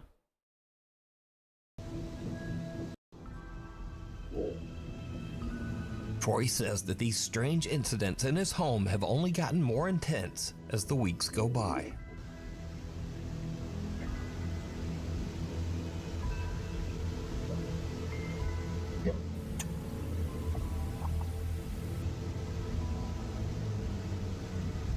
Surprisingly, this one is also not correct. I don't like. Oh no, this one. Well, yeah, this one actually almost is. The hour hand on the clock moved as well, but it's. Did it? I mean, that might just be compression, but it's still not 9:20.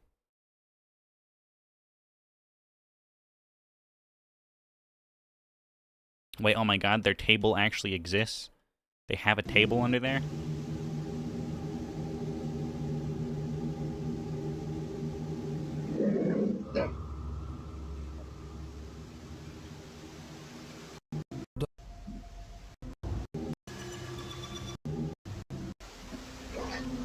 Lately, Troy says that the poltergeist has even started.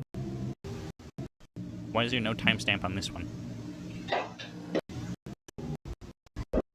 It's the same framing. There's no timestamp though. Why? The camera is basically the exact same angle too. It's the same camera. No part of it. In the clip, it seems like something even more wants sus. This brings. We'll look at a few more pets who might just be seeing. The cat suddenly starts acting up in the kitchen, like it's seeing something that Miley can't. It goes wild, knocking things over, hissing, and even scratching her. Rosa fly.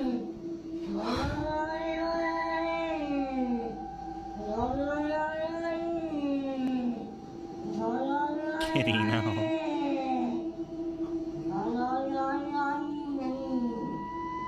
I got it. The air fryer cooked his nuggies wrong.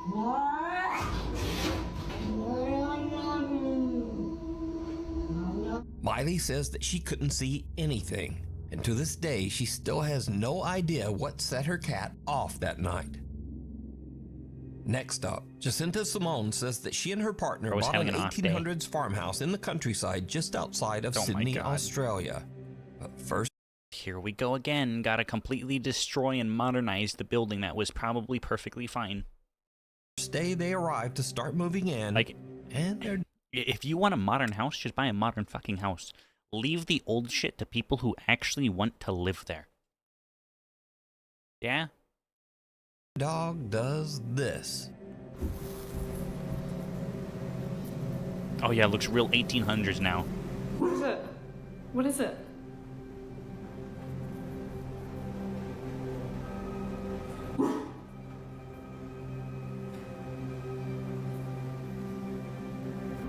The dog immediately seems to lock on to something in the old cottage's master bedroom, and it won't look away. But what exactly is it seeing? Finally, Steve says he lives in a very haunted house and often hears strange disembodied voices late at night. One evening, he's home alone with his dog when he notices that the dog keeps staring at one particular spot across the room. Steve checks his security cam and hears this.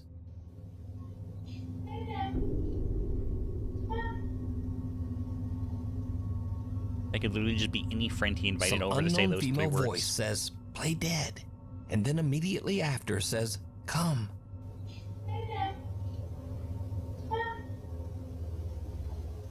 Steve swears that he was completely alone with the dog that night. He also says that these strange unexplained events are a common occurrence in his haunted home. Sometimes other ghosts speak.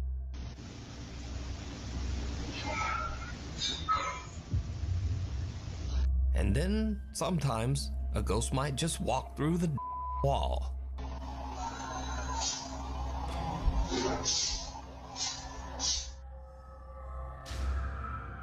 Cradle and all. Proud mom Misty Huron says that strange things have been happening in her home while her husband is away working as a commercial truck driver. She first notices something unusual one night when her baby monitor suddenly just starts glitching. Anybody have one of those VTech baby cameras? It keeps glitching out and it has woken me up so many times tonight. I thought it was just background noise, but the last time I swear I heard music playing. Next day, Misty is making a milkshake for her son when something very strange happens. Get everything out, I turn the blender on, I start blending the shake, I'm cleaning up from making lunches and putting stuff away in the pantry. And all of a sudden, literally the loudest sound, I turn around and me and my son are like, what the f***?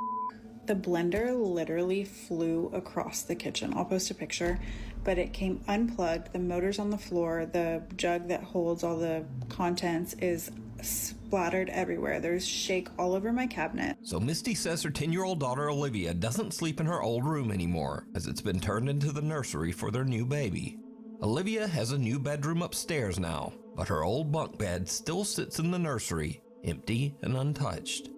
One night, Misty is watching the baby monitor when she sees something that sends a chill down her spine. Oh my god, you guys. Oh my god. So I've been recording the baby monitor anytime the sound or the motion detection goes off so that I can show my husband because he's on the road and I wanted to send him all this crazy shit that's been going on. Watch this video and tell me what you see. I literally ran up there so fast. There's nothing in her room. I brought her downstairs. This motion and sound detectors are still going on. I'm freaking out right now. Did you see it? Right above the sleeping baby, something moves in the top bunk. Misty rushes to check, but there's nothing there. She posts the video online and viewers urge her to show more of the upstairs area where this strange incident occurred. And that's when things take a terrifying turn. Okay, a lot of y'all were asking about the room situation, so I'm gonna run that through real quick. We moved my daughter from this room into this room. She got new furniture. That's why the bunk bed is still in there. Then we moved the baby from my office, which used to be her bedroom, now it's my office again, up into this room. I cannot even breathe walking in this room, so I am truly terrified, but I'm gonna walk y'all in here real quick. This is the bunk bed. This is where I took her out of her crib, ran up the bunk bed. There was nothing up there when I came. We have her rocking chair, her changing station, her closet with all of the stuff that we still need to put up. This is where I have everything that was gifted. I know a lot of y'all were saying check stuff that came from a thrift store or that wasn't yours because it might be causing it. I will show you guys up here. There's nothing suspicious. There's no hair from like a rat or something that could have came in. This is marker. These are still tucked in on the sides, like they're still tight from, you know, if somebody was trying to be underneath the blankets. I don't think that's plausible. So I don't know. I have no idea what could be causing it. Oh my God, it's rocking. Misty screams in terror and calls for her kids as she rushes from the room. She says that they stayed with her parents until her husband returned home. So, what do you think? Is something sinister haunting Misty's home? And if not, then just what is this? Let me know what you think. Like 10 million things. Door to nowhere.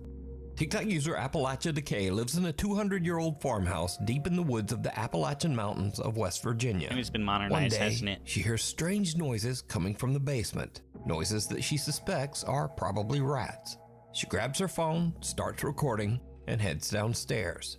And that's when things take a terrifying turn.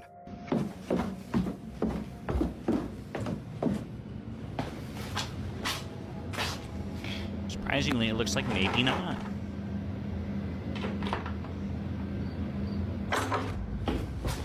Behind one of the basement doors, something seems to move, and the door handle is yanked. But here's the creepy part. That door doesn't actually Watching a lot lead of Appalachian anywhere. history videos. Just So these are the everybody's steps that making lead them. out. It's freaky for sure. I don't know what that is, but if you look, it's been sealed from the inside and the outside. Appalachia Decay says that she still has no idea what caused the sounds, but for now, she's taking precautions. Bruh. Scurry videos. So these are videos that are a bit weird, a bit funny, or just very strange or unexplained. In your damn house, you won't First have up, rats, just goes. Lucas Wegner is a cave explorer from Germany who shares his adventures on TikTok. If you've got even a hint of claustrophobia, his cave explorers are already nightmare fuel. But during one of his explorations, Lucas came across something that made his blood run cold. Going over the bones. Oh. Hallo?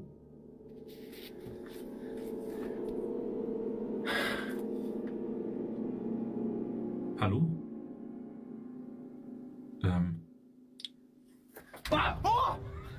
Now, you probably thought this was a Logan Paul moment there for a second, but no, this person is very much alive. The body was actually one of Lucas's climbing partners, who was hiding in the dark just to give him a good jump scare. This is a terrible idea. What if you freak him out, he ends up fucking doing what he did and ends up getting wedged somewhere? How do you get him out? What's your plan there? Thin. Actually, more so, how do you get you out as well? Because you're in front of him. Good luck. And he gave me one too. What about you? Next up, YouTuber Ali runs a channel dedicated to the popular cartoon character Bendy. In this clip, he's interviewing Lauren Singer, the voice actress behind Alice Angel in the Bendy game series. But Ali catches something on camera that shocks him to his core. I got the part. I was not expecting that, but I got the part, and I remember being in the session with the character designer and with the voice director, and I told them, I have something to share with you, but I want to wait until we're done the session because I don't know if I'm going to be able to do anything else. Everything okay? I'm sorry.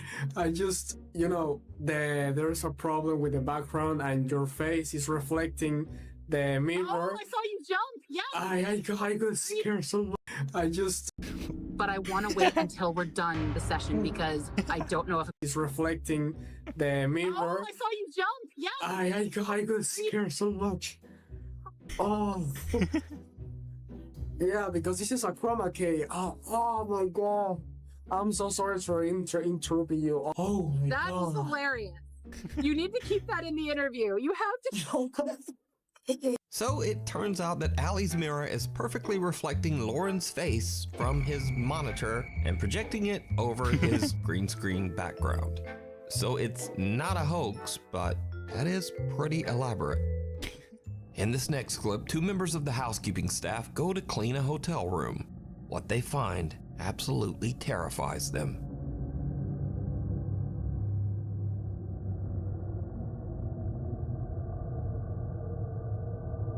Raccoon. Squirrel. Damn. Another person. Okay, so the reason this is not a regular entry in the list is that when I researched this, I couldn't find any information about what the hell is happening here. The clip is apparently from Malaysia, but the online stories about the video are all over the place.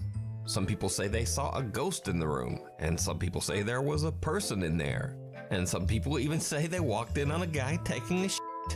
But no one seems to know for sure. So just what do you think sent these two a running? Especially this hero right here. Let me know down in the comments. Nope. Anyway, that's all for this time, and thanks for watching. My god. Okay, I'm going to go, or I'm going to go eat, and then we can do movie night after I get back. If you want, you can just wait in the call for me to get there, but I will probably send a message in general when I am.